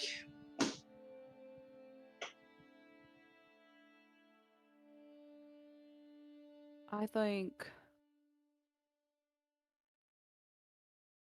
if you don't mind, Magdaw, if we could have a conversation in private and then come back to you, that would be all right. That's fine. This is a lot to take in. So I showed you, so you can understand the magnitude of what we're dealing with. Take as much time as you need. Thank you. And she kind of leads you out around the spiral staircase, and there you walk in front of the massive stained glass portrait again and walk down the corridor to the doors that open for you by two guards, wearing kind of like this almost elven make armor. They open the doors and you are let out. Till we meet again. And you see her, as the doors open, standing on the edge of the sunlight. Just kind of staying away from it, and then turns into bats and disappears as you guys are walking down now the massive staircase that leads to the courtyard of the castle.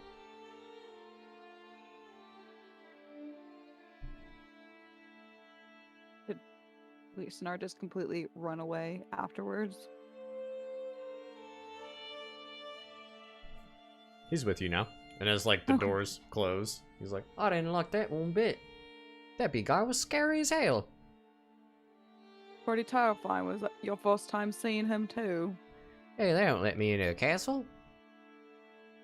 Oh, I don't know if you were more of a lower kind of guy, but if you were when you're hold, you're high up there kind of guy. Nope, pretty much just part of recruitment. Just do what's told of me, but I brought you in, so now I'm a part of this. Haha. Moving on up. Oh.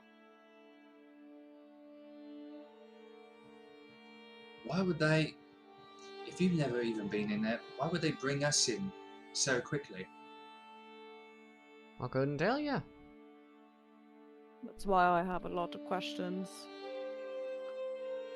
I think, no offense, listener, I think the three of us might need to have a private chat. Right on. I gotta take a bath. I still got mud in my butt crack. You a little sticky from the punch, too. Yeah, I don't like being sticky. It gets on my spear. I can't do this. It's good. Well, when we come back here, we will let you know so you can go with us. Keep you moving on up.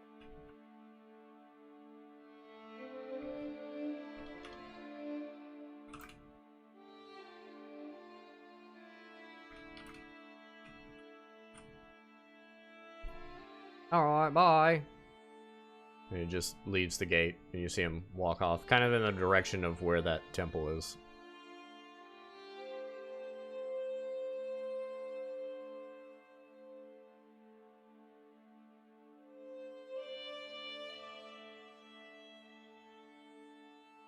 Well, do we want to find maybe a place to stay for the night, for today, and kind of talk some of this stuff over? I don't feel very comfortable talking about it in the streets.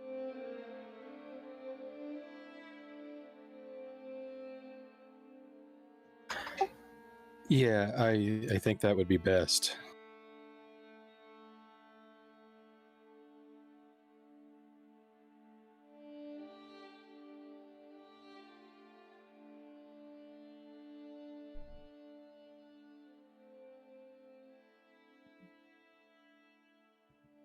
Flynn's just zoned out. He's thinking, What kind of establishment are you looking for? We can try that Havoc's Crater.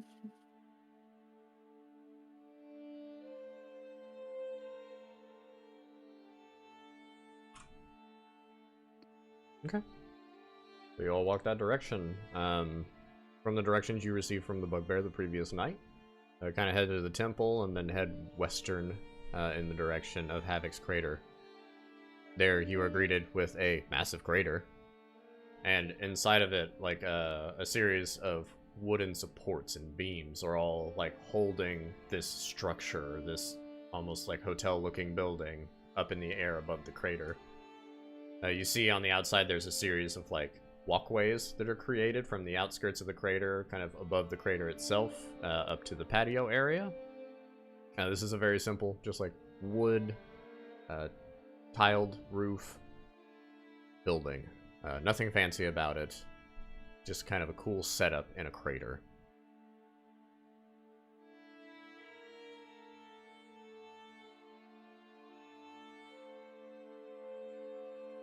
You all go in. There you are greeted with a light crowd, as it is still midday, and you assume most people are at work. And that's where we're going to leave off. And we'll pick up at Havoc's Crater next week. woo, I'm a gnome now. Check it out, check it out. Like my con went up, but not enough for an extra HP. My dex went down, enough for less AC. Yeah, that's What? My intelligence went up by 2, so I got intelligence score of 4 now. Nice. Casting spells. You're gonna be so good at casting spells, dude. It'd be real dangerous until I get hit. What's your armor class now? 11. Was 12.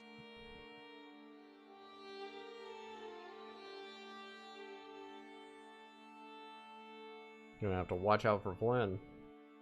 Well, with that, that's the end of this. Thanks, YouTube, for being YouTube.